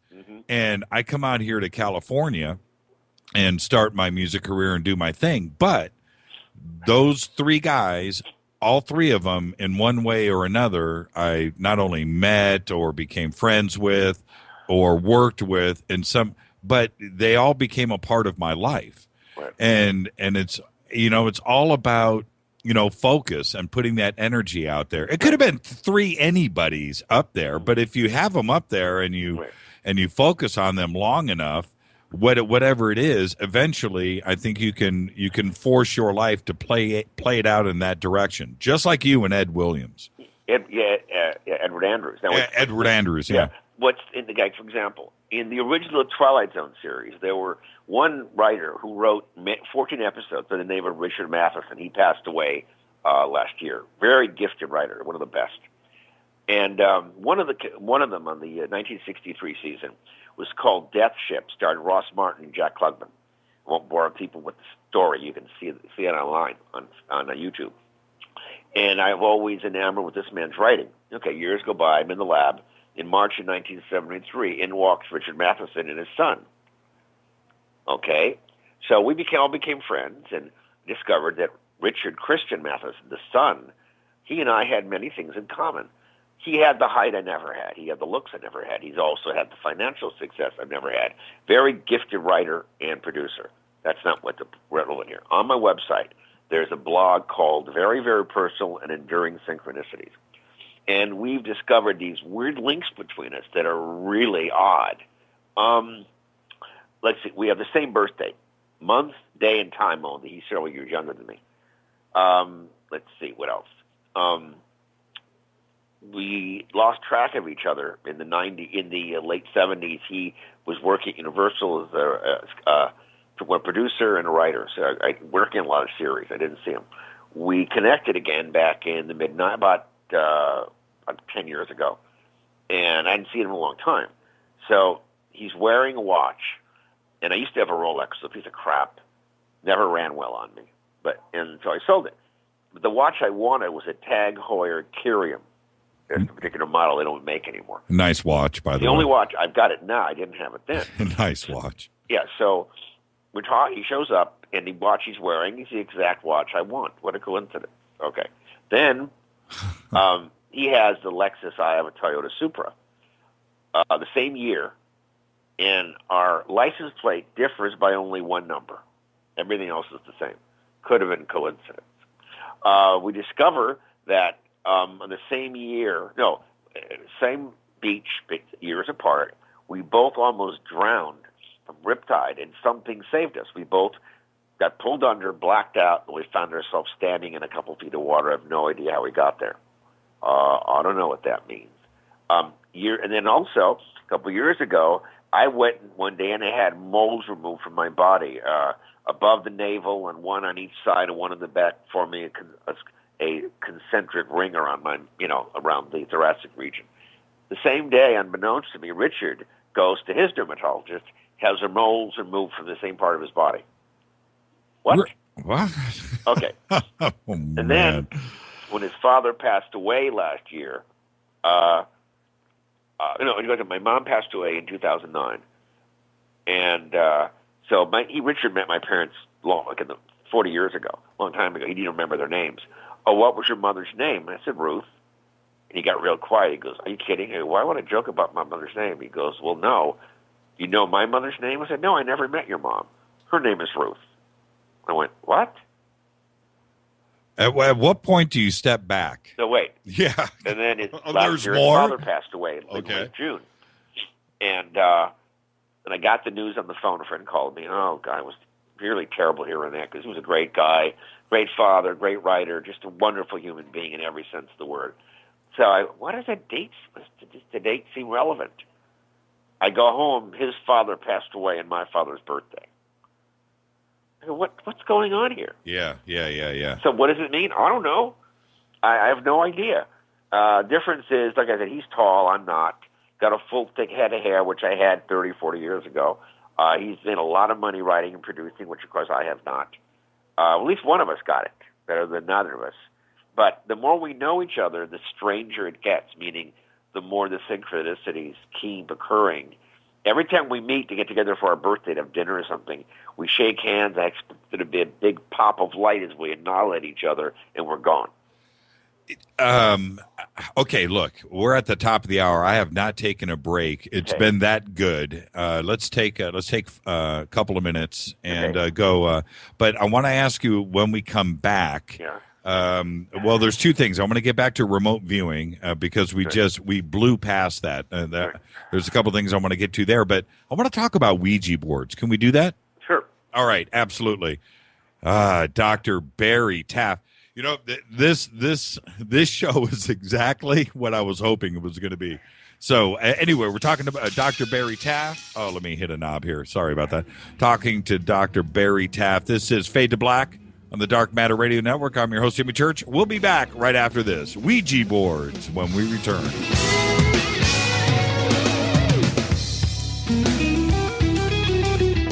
Hi, everybody. This is Rob Halford, the Metal God on JimmyChurchRadio.com. What's up? My name's Brian Taylor, Ninja Badass Extraordinaire, and this is JimmyChurchRadio.com.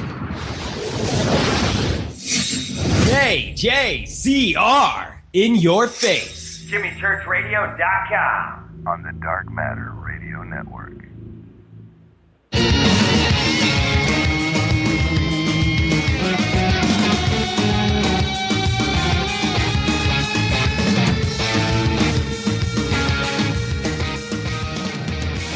All right, everybody, welcome back. Fade to Black. Only on the Dark Matter Radio Network. This is bespoke radio for the masses. Follow us on Twitter at JChurchRadio. Shoot me an email to Jimmy at JimmyChurchRadio.com. And it's kind of funny. I was listening during the break there, and on that break was that little snippet there from Rob Halford that he did for this show. And That is exactly what I'm talking about. And I just mentioned that. And synchronicity is a weird thing. And to have Rob just pop up, I didn't know he was popping up on that commercial break, but, well, I knew he was there somewhere. But that's an example of exactly what I'm talking about. Rob was a guy that I looked up to growing up. He was my cat. And to have your life just, do its little thing and you just wind on down, but to have, of all the people on planet Earth for me to bump into and work for and eventually do everything that I did with, it's a strange thing. And I think it's all about energy and how you focus and put it all together. And if you do it and you do it right and you're a good person and you put out the right vibe, it will happen to you. Synchronicity is a weird thing. Are you still with us there, Doctor? Yes, I'm here. Yeah, I had just mentioned, synchronicity with Rob Halford and the poster on my wall as a kid, and then I'd turn around and roll a commercial, and it's the first commercial up. Hi, this is Rob Halford, and you're listening to Jimmy Church. And that's exactly what I'm talking about. It's a trippy thing, and there are no accidents. No, there aren't. There seem to be, but there aren't. Absolutely not. Oh, I want to back up. I want to talk about remote viewing. And the reason why I do, remote viewing is something that I've studied and looked into and was always a little bit skeptical about. And what I mean by that is this. It's something that I want to be real. If you know what I mean. And it was something I've always wondered about. And the paranormal is something that I've always, believed in. And my mom, steered me straight on that when I was a kid. And I really, she's my mom. I look up to her. And those were her beliefs. And I've always wanted to believe in the other side. So I've always focused on that. But I've never really had a whole lot of experiences with it. But then, and I've got a friend of mine that's working on a documentary right now on Ingo, and that'll be coming out here shortly. And so anyway, so when it comes to remote viewing, it's something that I've never had experience with until last month. Now, let me explain. The Malibu discovery that we've done, the Malibu base, I should say, out off the coast of Malibu.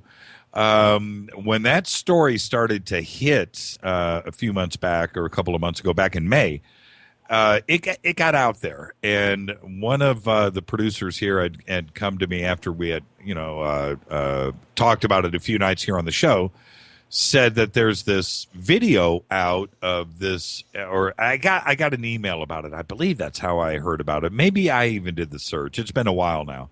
But of this remote viewer online that looked at the Malibu base. I click on the video. I was like the fifth, sixth person to click on this video. It was just posted on YouTube. His name is Edward Reardon. He's been a guest on the show since. He's probably listening right now. And anyway, I watch this remote viewing on now. Again, it's the process that is interesting to me here and how it's done. But this was about something that I was intimately involved with.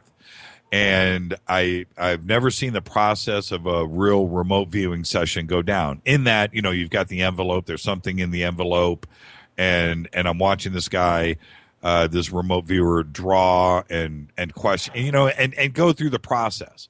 But I'm watching him draw and get closer and closer to the Malibu base.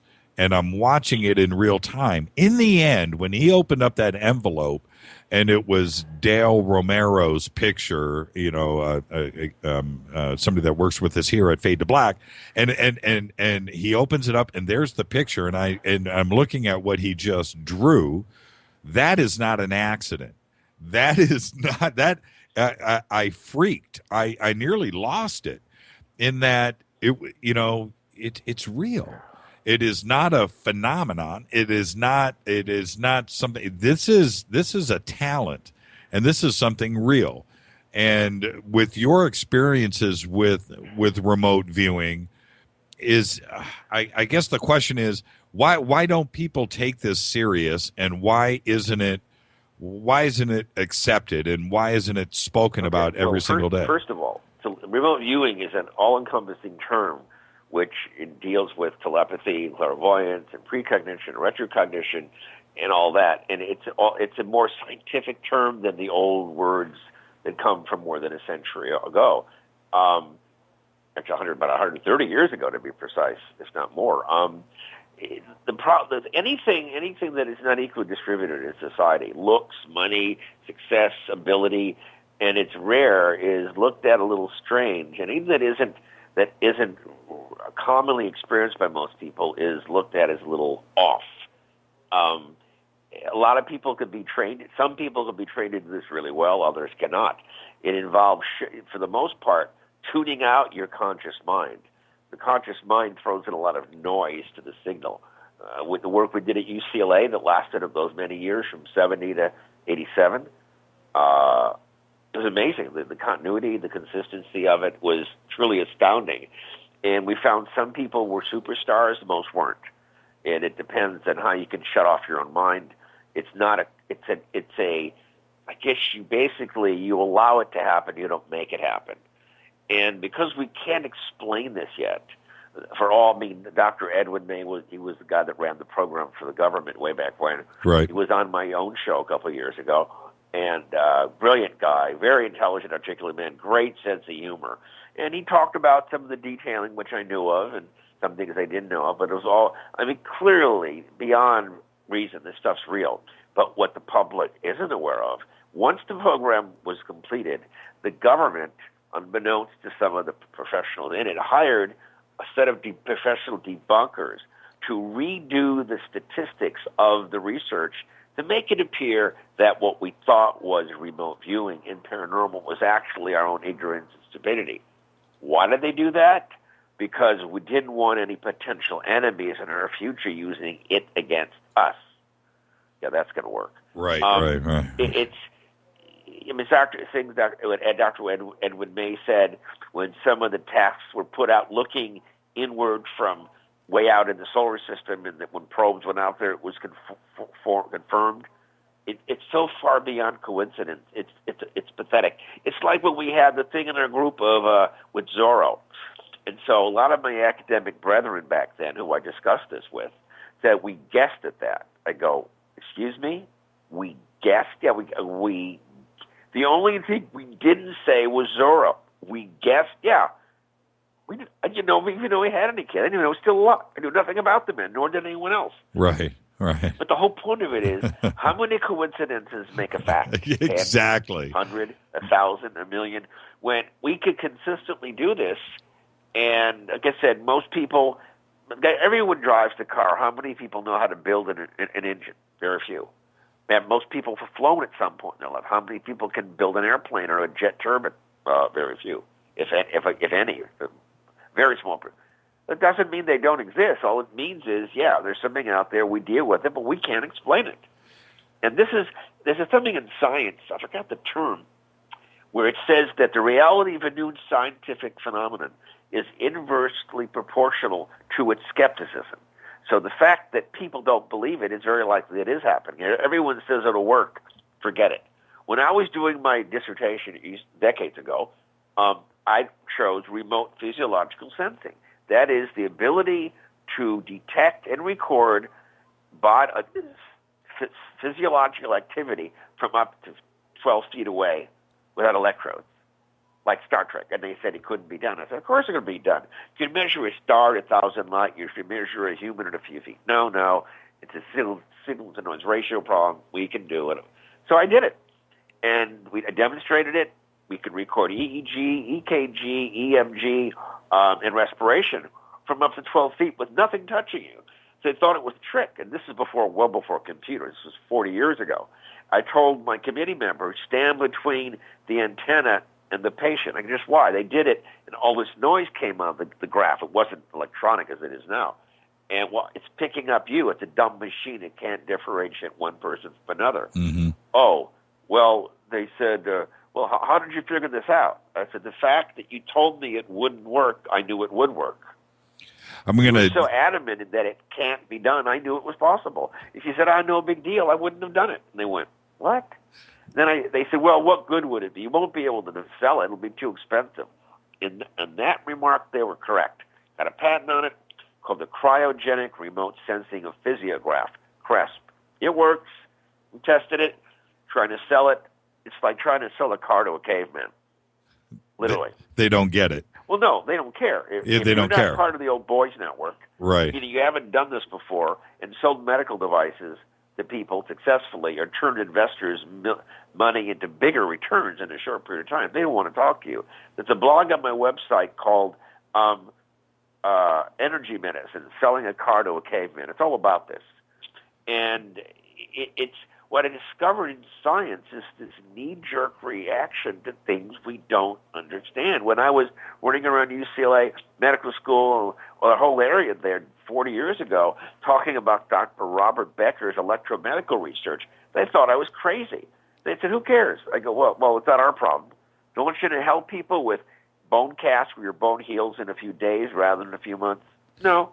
What about regenerating limbs that have lost in accidents in war? Don't you care? No, we don't care. What? It's like, well, it's not our problem. What about if your kid lost a limb? Right. Would you want it? Well, then it would be, but it's not our problem now, so leave us alone. Right. And if there's no money to be generated. Right. Cognitive dissonance. Right. So the whole point of it is, what I've discovered is that science is a really strange place. In archaeology, you start bringing up a lot of these anomalies that exist, indicating there was probably a antediluvian culture here that predates modern history. You'll never get out of school. They'll throw you away. The work of there's so many people that have done it. Hancock. Right. Hancock, I was going Robert there. Cremo and things like that. Yep. And it's obvious that we are the result of someone else's development. And in the book. In my book and on my website, I talk about the most carefully guarded secret on earth is about who we are, where we come from. The quality of life in America is based on one concept. That's called domestic tranquility. If that is shattered for any reason whatsoever and chaos results, one thing happens. We stop writing our checks on April 15th. That's right. So if there's chaos, that's not good. And I discussed the fact there's enormous amount of evidence that there have been numerous UFO crashes and recovered vehicles and bodies, that there have been autopsies that I discussed them in my book and on my website, and from credible sources. And the evidence strongly suggests, if not indicates, that we, meaning the human race, are the result of someone else's genetic engineering. We, as humans, might never have evolved here the way we are today without that intervention. Who did it and why, we may never know, at least allegedly. Well, I'm going to jump in right there and just say, I don't think we've evolved. We just are. There was evolution, but something assisted us in getting us beyond what was already here. Yeah, I guess what I'm saying is, did we come from prehistoric man? No. In that there has been no dramatic changes in anything else for the last 100,000 years. We just are, and I absolutely agree with you. There is evolution, but had whatever came here not intervened, we would have ceased to proto-human or crude hominids. The bigger brain cases wouldn't have evolved. No. Neanderthal would be here today. That's unchanged. It wouldn't be modern humans. We wouldn't be having a conversation or watching television or laughing. Cars. Yes, exactly. And so if we already have the problem of getting along between black and white, red, yellow, and brown, you don't want to throw gray in the mix. And also, if we're suddenly thrust into a reality where we have an inconceivable past and an unimaginable future, that's not good. Because that makes people think, well, wait a minute. There's a faction of our government that's known this, been colluding with these beings, or some of them, and we're being manipulated. Well, then why should we treat these people as gods? They're our enemies, and blah, blah, blah. And then chaos ensues, and you have socioeconomic infrastructure breakdown, and then, everything changes. And so I believe the government, the faction that's denying all this, because most of the government doesn't know anything about it. They have no need to know. They're not going to know. I think the government's doing the right thing, because I've been teaching this stuff for decades, and every so often I get people who have a violent reaction to this. I mean, they go nuts, especially if it's near Easter or Christmas. They freak out because it redefines us theologically. I go, no, it doesn't. Doesn't say there isn't a God. It just that we weren't made by that God. Who made the beings that made us? Who made them? Who made them? Who made them? Never but that's exactly it. That's exactly it. And if that's turns out to be your God, don't be upset. It's not that big of a deal. Your God does exist, you know, and that's it. Hey, you brought up Graham Hancock earlier, and he's going to be on the show next month. And Graham's turn that he made, and he's not going to be upset that I say this, but he's certainly public about it. And I should go back and read his tweet that he did today about this, is his use of DMT today, where that seems to be the focus of his conversations now, and what DMT is doing for him and his look at reality on Earth in general and society and the direction and so forth. I have to ask you, what is your comment on that? I don't know. I mean, you have to either I'm listening, hearing what you're saying. You said DNP or no DMT, the psychedelic drug that everybody is doing down in Ecuador.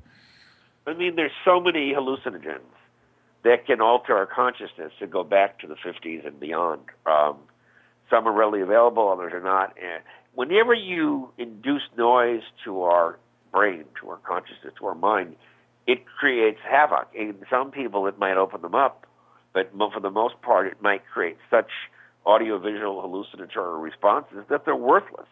There's an old song from '68 by the Amboy Dukes called Journey to the Center of the Mind. I just found it online on YouTube. And it talks about going, it was called acid rock. Really interesting music. And it basically said, if you get into this too far, you may never come back. Very accurate. I've seen too many people get into this. Absolutely. They sort of combust. They go nuts because they can't cope, and they invariably get stranger and stranger and harder to deal with. And I mean, a lot of this is discussed on my book. And one of the blogs I published about 2 years ago, which I got tremendous amounts of hate mail for, is called Sign Psychosis, Be Afraid, Be Very Afraid. I was trying to make a point. The people I spoke of were not patients. They were not women I've dated. These are people I've known, men and women, young and old, thin and fat, tall and short, beautiful, ugly, doesn't matter.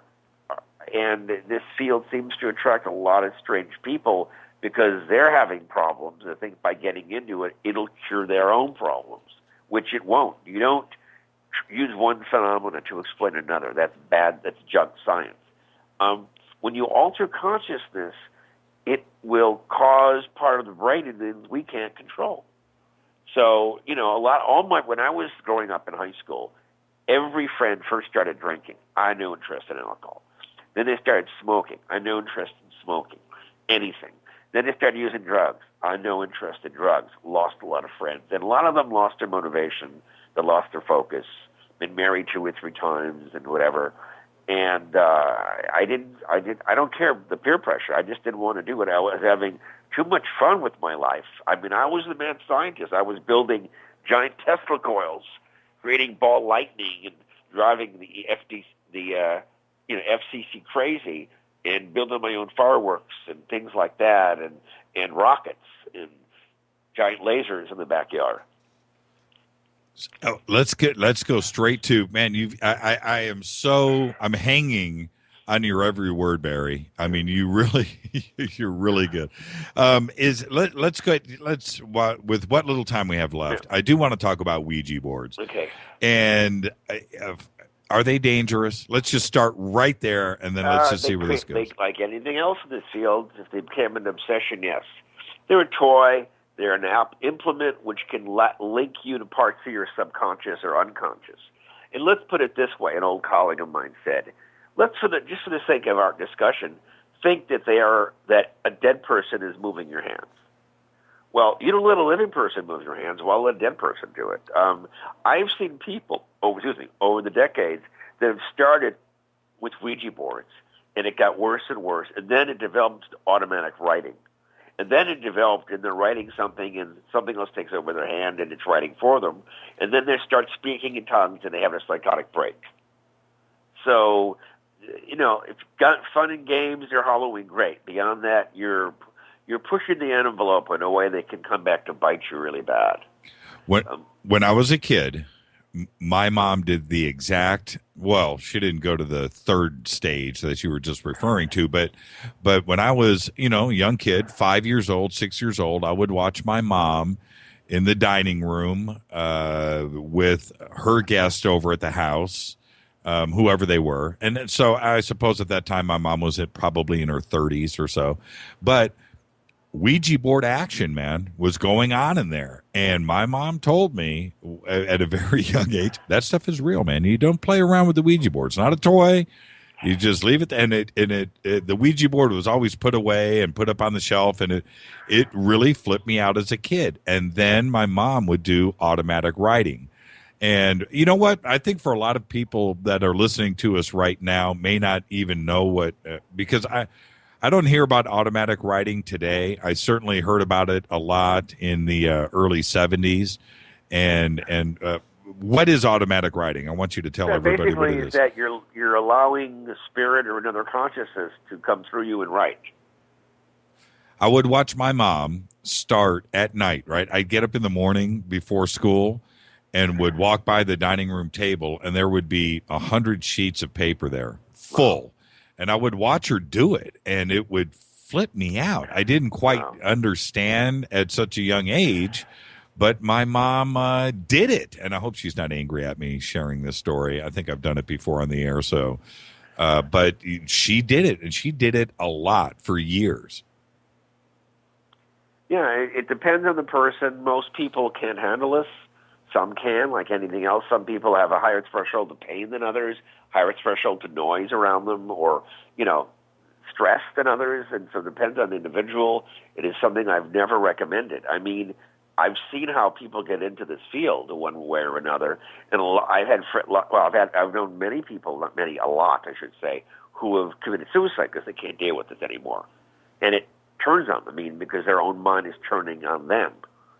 Well, my mom is still alive today and is well grounded, and I don't think she's gone down that road for many, many years. But this is the one thing that I used to ask her is what does the writing say? And she would always tell me, I don't know. It's not me doing it.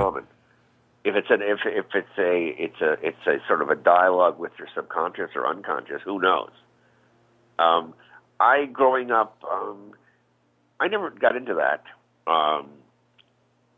I've never written about this before or talked about it. A long time ago, I'd go to a lot of seances. This is like in the late 60s, and really weird things happened. In fact, Jim Morrison was at one of them with his wife. Well, which they weren't married yet, or maybe they were, I don't know. Right. And a lot of weird things happened. And this is the life I've led. The one thing that we didn't talk about, well, there's a few minutes left, is go to my website. There's a blog entitled A Different Kind of Psychic, Being a Medical Intuitive. I've been able to diagnose people that are sitting in front of me as easily as someone can read a book. I've been able to do this since I was a kid. I thought everyone could do it. It got me in a lot of trouble. I've talked about it on many shows, but it's the point now where sometimes I can't turn it off.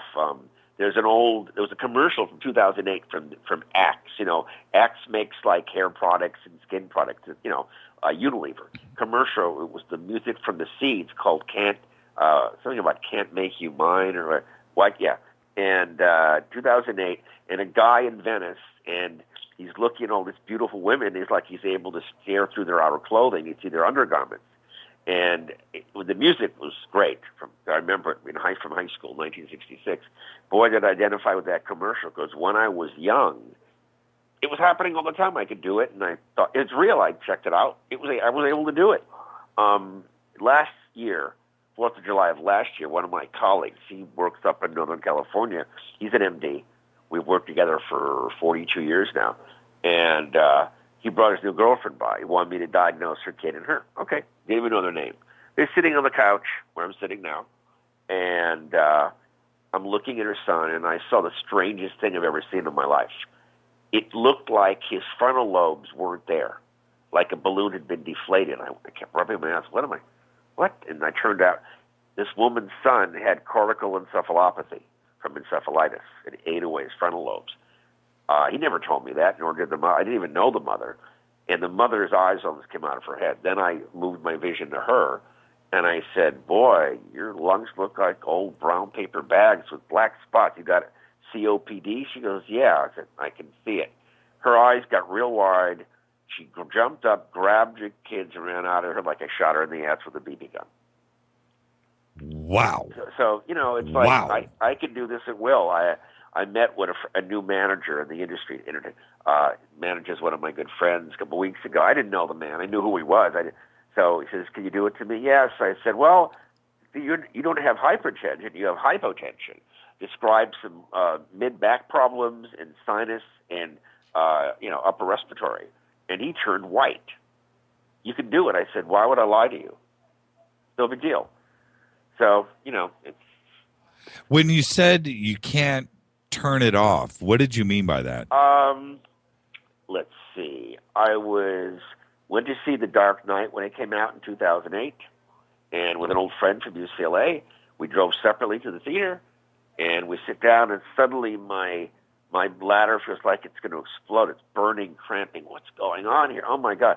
She's got to get a call from her daughter. She had to leave. We drove there separately. So she left. I stayed.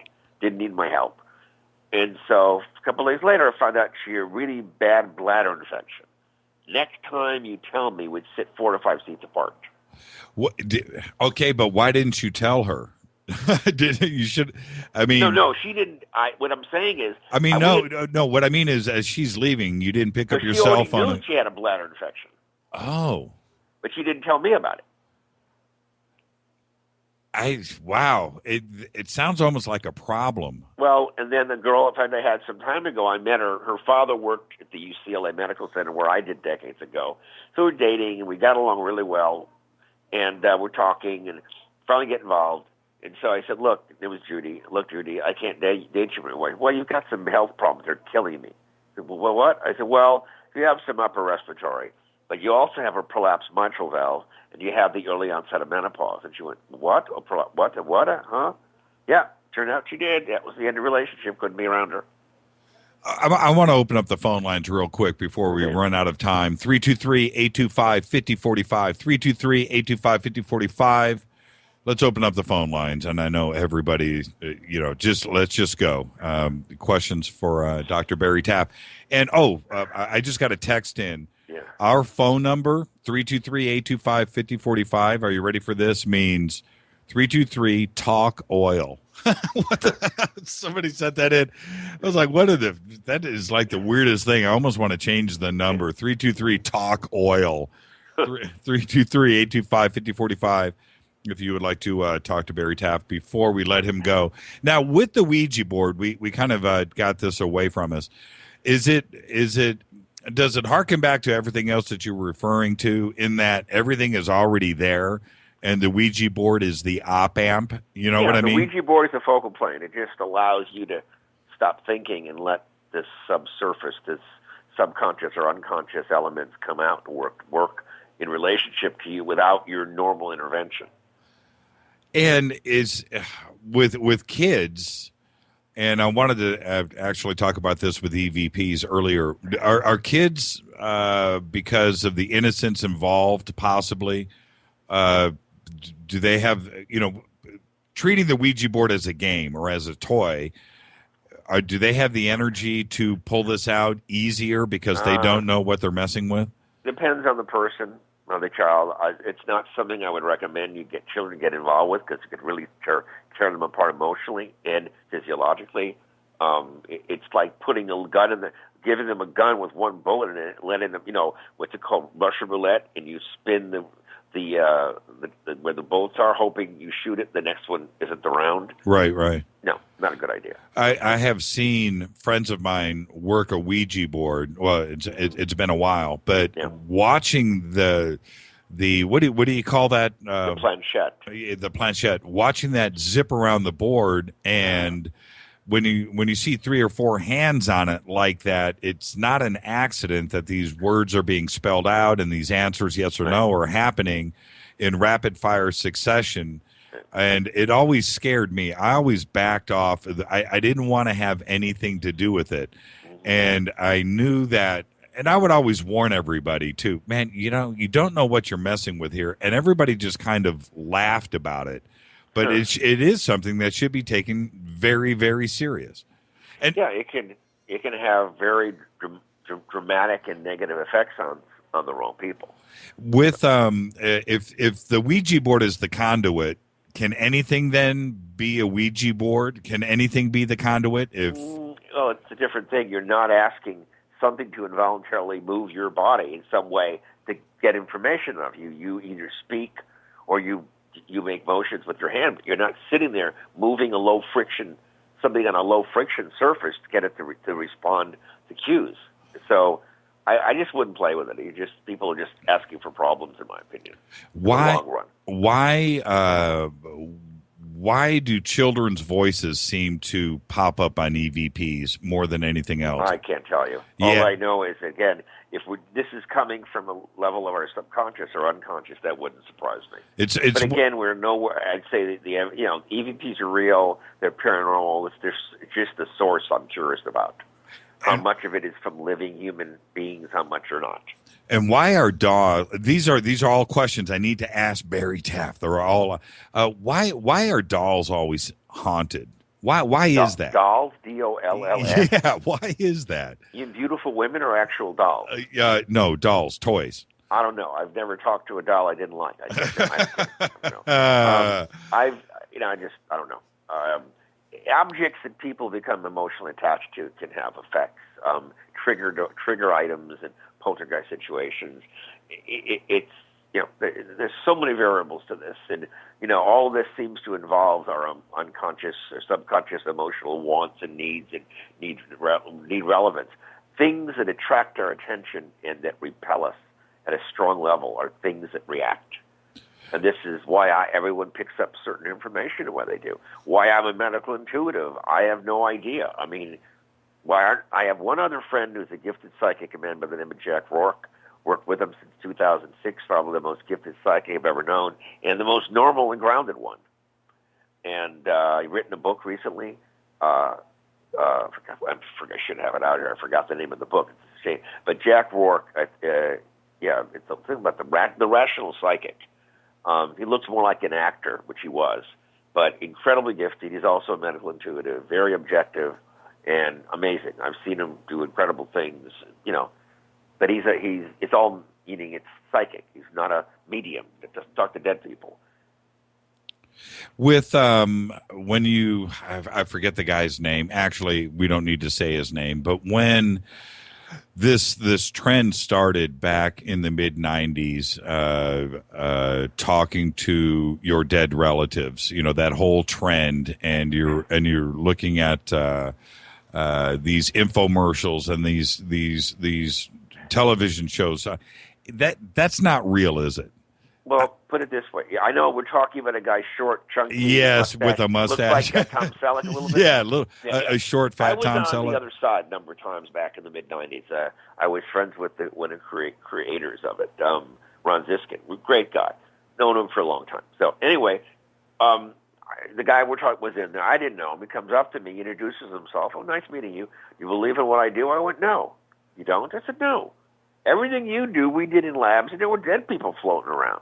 If you could really do this, and it isn't cold reading, you're accessing information related to the individual, if it's state-specific. What would convince you otherwise? Well, we've got you on cameras, 2 or 3 camera shoot. The apparition of the dead person appears, and we get it on video. That would make me be more impressed. Sort of that. It's information. I remember in the 90s, or the late 80s, when channeling became big, interviewed by the LA Times, some reporter, I don't know who it was. And I told him, look, most of it, if it's real, is not dead people.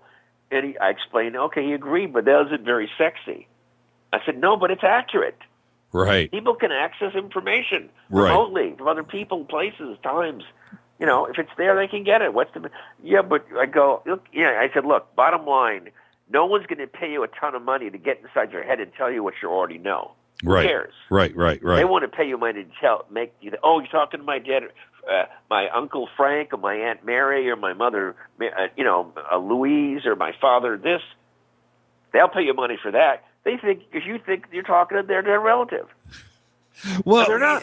Well, look, every single time I've seen that go down, and I don't want anybody to just think I'm some skeptic or a debunker and I'm poo-pooing on this, but the generalized questions, when you're asking a lady in her 60s if she's just had a relative who's passed away, and you open up with that, well, she's probably had 10, in the last year. And so you start with that, and then, okay, you have. I'm getting the letter M. Well, okay, stop with that. It's too general. Let me give an example.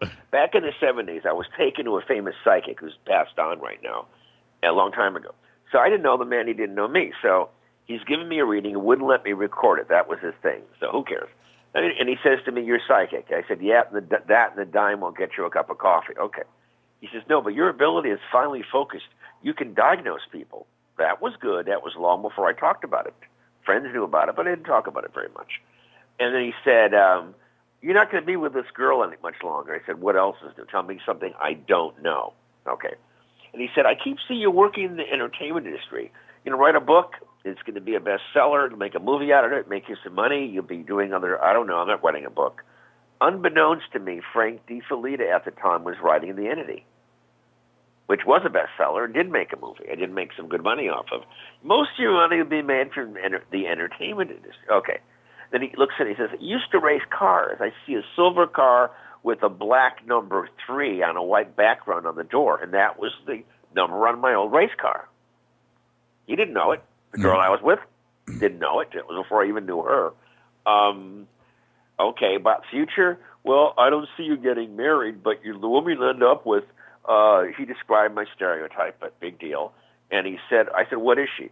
"Well, she's a teacher or a nurse." This is almost 40 years ago. I said, "Yeah, and if you said secretary, you get a big chunk of the female population back then." "Oh, she wasn't born here." "Where?" "In America." Okay, that narrows it down. Described my stereotype again. But he said it won't work. You'll scare her. What else is new? Okay, so some things I can verify. And he said, "Yeah, most of the money I've made in my life has been from the entertainment industry. To get hired to go on silly shows, work on other movies as a consultant or a writer or a script doctor or whatever." But just because they can see the future, if they're telling you, they're seeing the future, doesn't mean they're talking to relatives of yours in the future or dead people from the past. They're accessing information. That's all it means. If you get a radio station through your radio, that doesn't mean that you know the people producing the show. It just means you're able to access the information. This question has come in on Twitter a few times, and so I just want to get this out there. This is from Leslie, and he wants to know if you know who the shadow people are. I've heard about it. I've seen things. What I've seen and heard about over the years, it's like instead of glowing apparitions, it's like dark, shadowy humanoid figures moving around. These things have been reported going back centuries. They're not new. Why they're occurring more now than before, I can't tell you. Call it this, call it that. In fact, I just got something on from a station back in, I think, the East Coast. They caught some really weird, what they call a shadow thing, and it looks like a shadow of a person moving. There was no one there to produce the shadow. So what is it? How is it? I don't know. I don't know what it means. And again, I'd love to say that if we don't know what it is, we don't know. I'm not going to speculate. As my favorite sci-fi character said, one does not speculate without facts. I'm we can start to wrap up here, and thank you for hanging a little bit later. And I can't wait to get you back on the show again, by the way. Now, but this is my question. This is the $1 million question. When we're talking about poltergeist and like the San Pedro incident and stories like that, or incidents like that, I should say, why, like when he was arching back and thrown in his chair, or with Doris getting beamed on the head, where is that videotape? Why, if these are occurring all the time, why aren't we capturing this on video? Now, Spither's case was 1974. That word commercial video wasn't available. There was for people in the profession, in the entertainment industry, just came available. There was no publicly available low-cost videotape back then. It didn't exist. Yeah, well, I'm not specifically talking about Doris, but I mean incidents in Kennedy general. Case, we tried getting photographs of what we saw, and unfortunately, what we photographed we didn't see, and what we were able to see we couldn't photograph. Basically a paradox. As far as Jeff, this stuff happened in the blink of an eye. You know, by the time you know it, it's over. Boom. It's not like he slowly goes up in the air. No, whoop, gone. You know, you're shooting the whole thing, and suddenly it's over. Right. In an instant. I mean, sure, if they were, okay, point the camera to the right, 38 degrees, and pan it up, 40 degrees. Okay, there it goes. No one tells you that. Right. And a lot of times, like in St. Peter case, equipment will go dead. We go in the location, all the systems, brand new batteries, everything goes dead. This is not that uncommon. It's not. But I guess what I'm referring to today is everybody's got an iPhone. Everybody's got a cell phone camera. I have in the studio right now, I probably have 5 video cameras sitting in here. And now the chances are of grabbing something now are much higher because we have those. And I also refer to UFOs. Why we don't have... Well, there have been a lot of video images coming in. The problem is the cameras aren't designed to focus at more than about maybe 50 feet to 100 feet in front of them.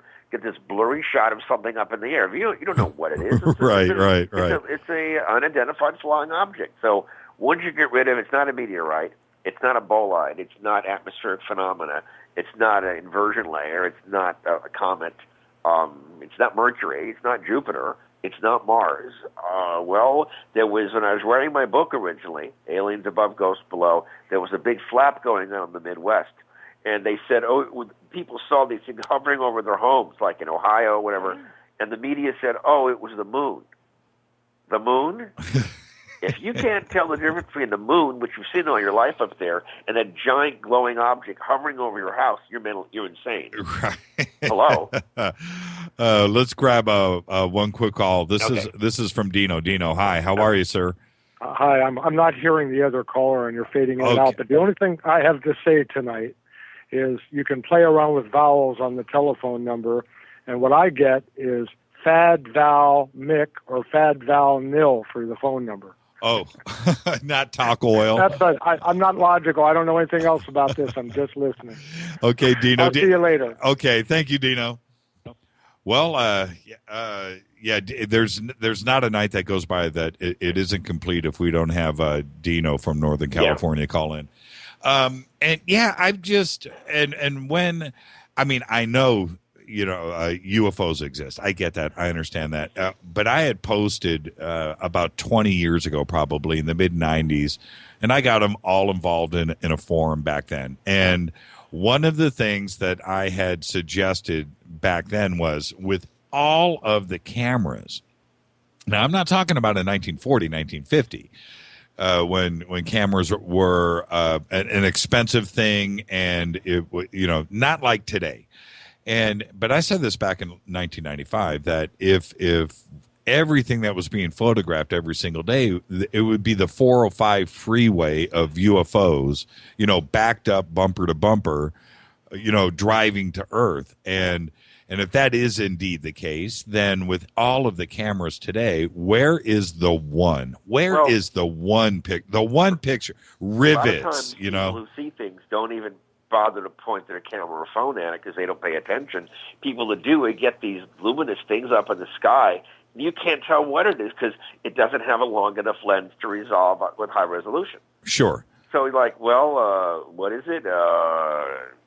That's the problem. There are satellites in orbit, the government, military reconnaissance satellites that can track what's called fast walkers. These are objects that come in at extremely high speeds at very odd angles that don't burn up in the atmosphere, that may do maneuvers that are completely ridiculous. Their flight envelopes contradict everything we know about, flight, right, orbital mechanics. Right. And they've tracked them for a long time. They're called fast walkers, but they don't want to talk about it. So, there's a lot of stuff going on in the atmosphere all the time that we're not being told about. It goes back in 1942. There was a thing over the port of Los Angeles. They caught it in the searchlights because World War II was on. They fired hundreds of rounds of AAA at it. Couldn't bring it down. You see a big disc inside the searchlights. But people got killed on the ground from the debris that came down. Right, from the bursting shell. No one knows what that was. The government said, it was a balloon. A balloon we couldn't explode with artillery shells? Yeah, right. Have you ever seen a UFO yourself? Yeah, I have two instances. One was in went to the first one, 1981. I had a new car. I was driving home from a friend's house, watching movies late.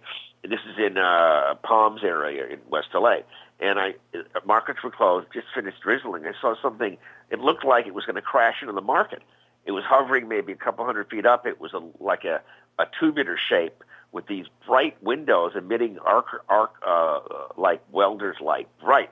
And I know a lot about aviation. I've been a pilot since I was 17. It had just the fuselage, no wings, no tails, no rudder, no ailerons, no nothing. And it was turning, and then it moved away, and I tried to follow it, and I couldn't. Friends saw it. It was right near Cheviot Hills, which is where the area is. And it wasn't an aircraft. It wasn't a fixed-wing aircraft, nor was it a helicopter, because they all make noise. And this was not making noise.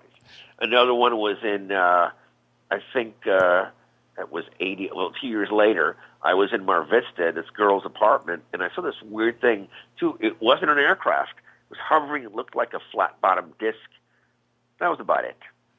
Cheviot Hills. Yeah. Now, everybody that's listening right now, Cheviot Hills, the Palms area that the doctor is referring to, is in between Fox Studios and Sony Studios. There's a little, there's a little pocket there. Very nice houses, by the way. And what was interesting, my parents coming home from some friends in the valley that night. They're coming over to Lower Canyon, and they believed in nothing. They were typical, very normal people. And they said, my mom said, I saw the straightest thing was, it looked like a plane, but there were no wings or tail. It was hovering, it was really large. Then it moved away. Did you see it? Yeah. Well, and no pictures, no cameras. Well, I don't have a camera in my back in 81. I had a camera in their car. But you describe windows, too. Well, I mean, these were, for lack of it, they were rectangular shaped, emitting arc welder's light, blue-white light, very bright. And it was hovering, and I go, what the hell? And then it moved away, totally silent, no sound. Even blimp dirigibles, you hear the props that maneuver them. There was no sound. It was fixed-wing aircraft can't stop and rotate on their axis like that. So what was it?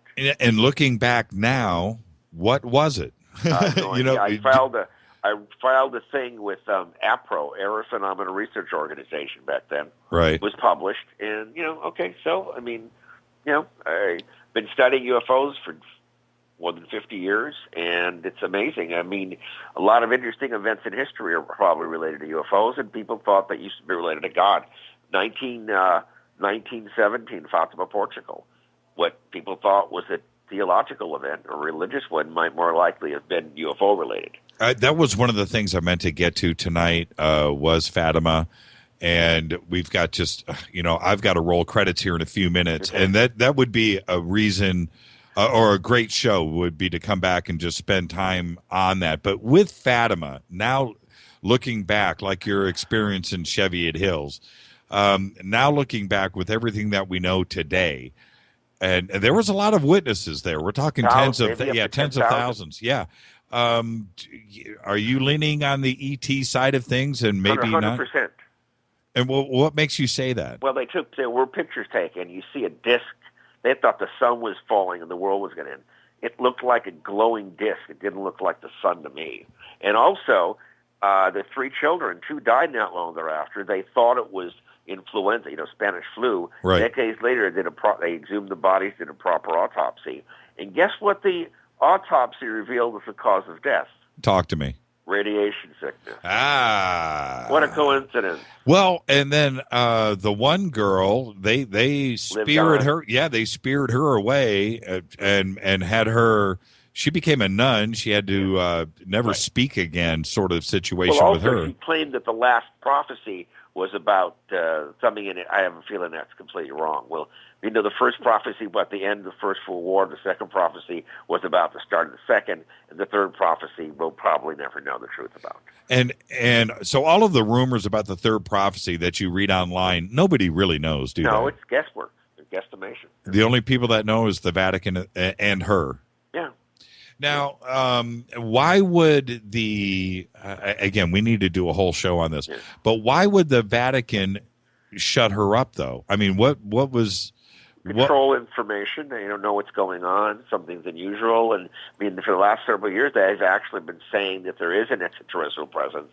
And so it's almost like they're preparing for us just in case something does arrive. But just to be on the safe side, they want to make sure that if aliens show up here, that they're able to communicate with them for the benefit of God, whoever that God may be. Well, do you think, what about the Virgin Mary apparition with that? Yeah, the Marian, it's not that uncommon. It's not the only incident. They're speaking to us in a way we can understand. That is an image people understood as a Marian apparition. If it looked like a little 3.5 foot tall gray with big black eyes, people would have run out and try to shoot it. So you're saying that it was the ET morphed into the vision of Mary? We're being made to see information that we understand, that we feel comfortable with. We're being manipulated like screen memories.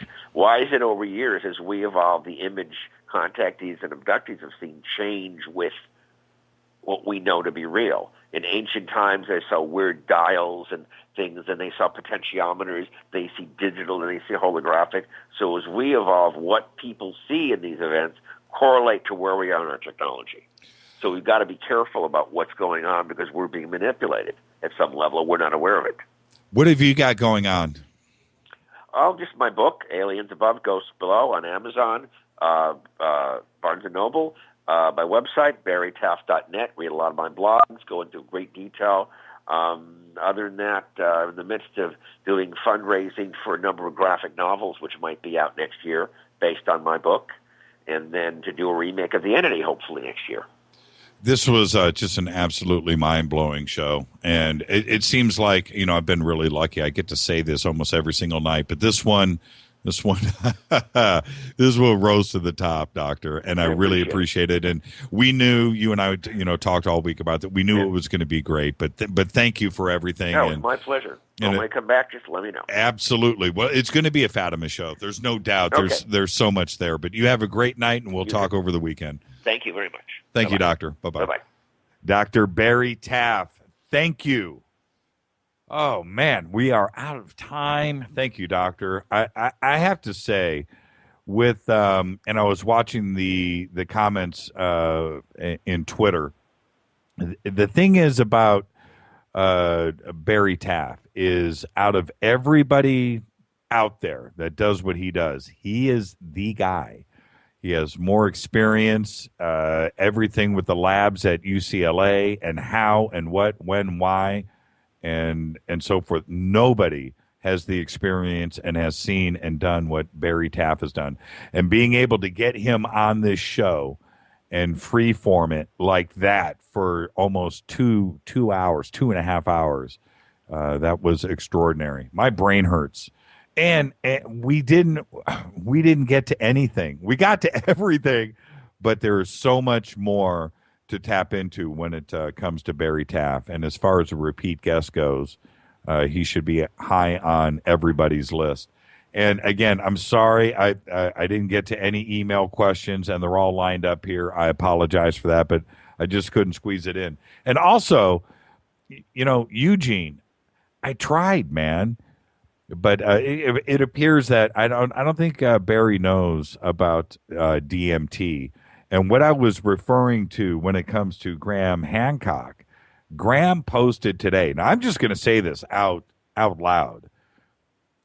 Graham posted today that he doesn't understand why it's illegal to expand your mind with psychedelic drugs and study that. Now, I read that. Now, he's going to be on the show, and we're working towards that. But I'm just a little shocked by that. I'm not offended by it, but, he's somebody that we all look up to a lot. I have no problems with people doing that, but, man, do you got to make it public? You got to tweet it? Can't you just go home and do that experimentation on yourself and not let us know? And I was, you know what? I'm going to ask Graham directly that question. But DMT is something that, you know, when you listen to Joe Rogan talk about it and Graham, will I go down that road? No. I'm scared of DMT. I'm scared of a lot of things, but DMT, there's things that if it exposes what I think it's supposed to expose, what everybody, I don't need to know. I'm good. I'm good in my mind and place where I am at right now. All right. So, wow, that's it. We are reaching the end of another show. I can't believe it. Now, one of my parting comment is I'm a little shocked at the media, at how the media is treating two subjects that are going down right now in the United States or in the world. Gaza, Israel, and MH17. If you remember, before I roll credits, if you remember that morning that the news broke on MH17, we knew, according to the media, this isn't me, according to the media, we knew it was a Buk missile system. We knew that it was fired by separatists, that the system was given to them from the right, and that was it. And it was a terrorist act, and it was a shoot down. And today, I was bouncing around the different networks, just curious, just to see what they were saying. And now it's the MH17 mystery. The mystery. And I was like, wait a minute.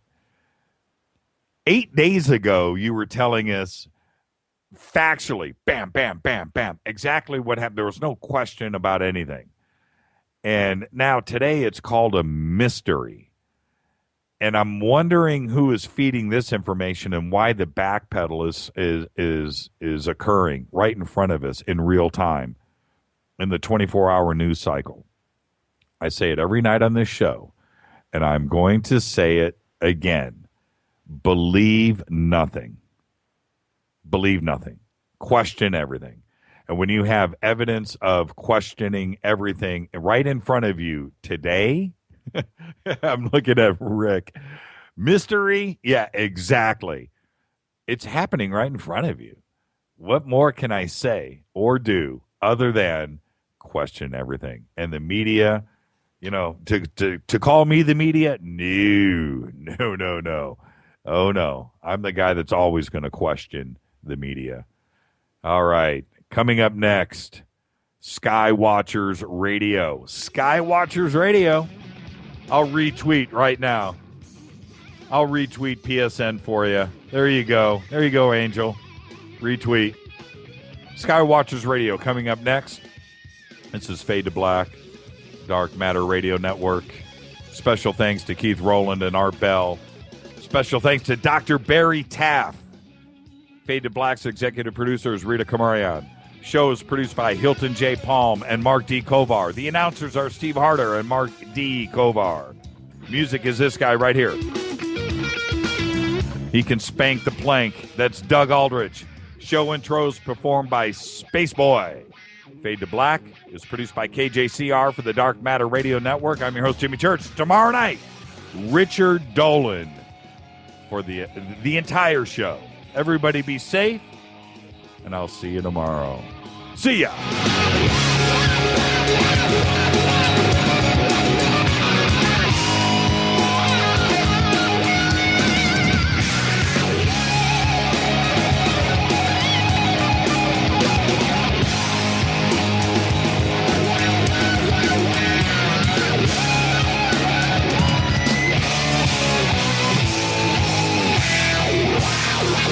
Wow.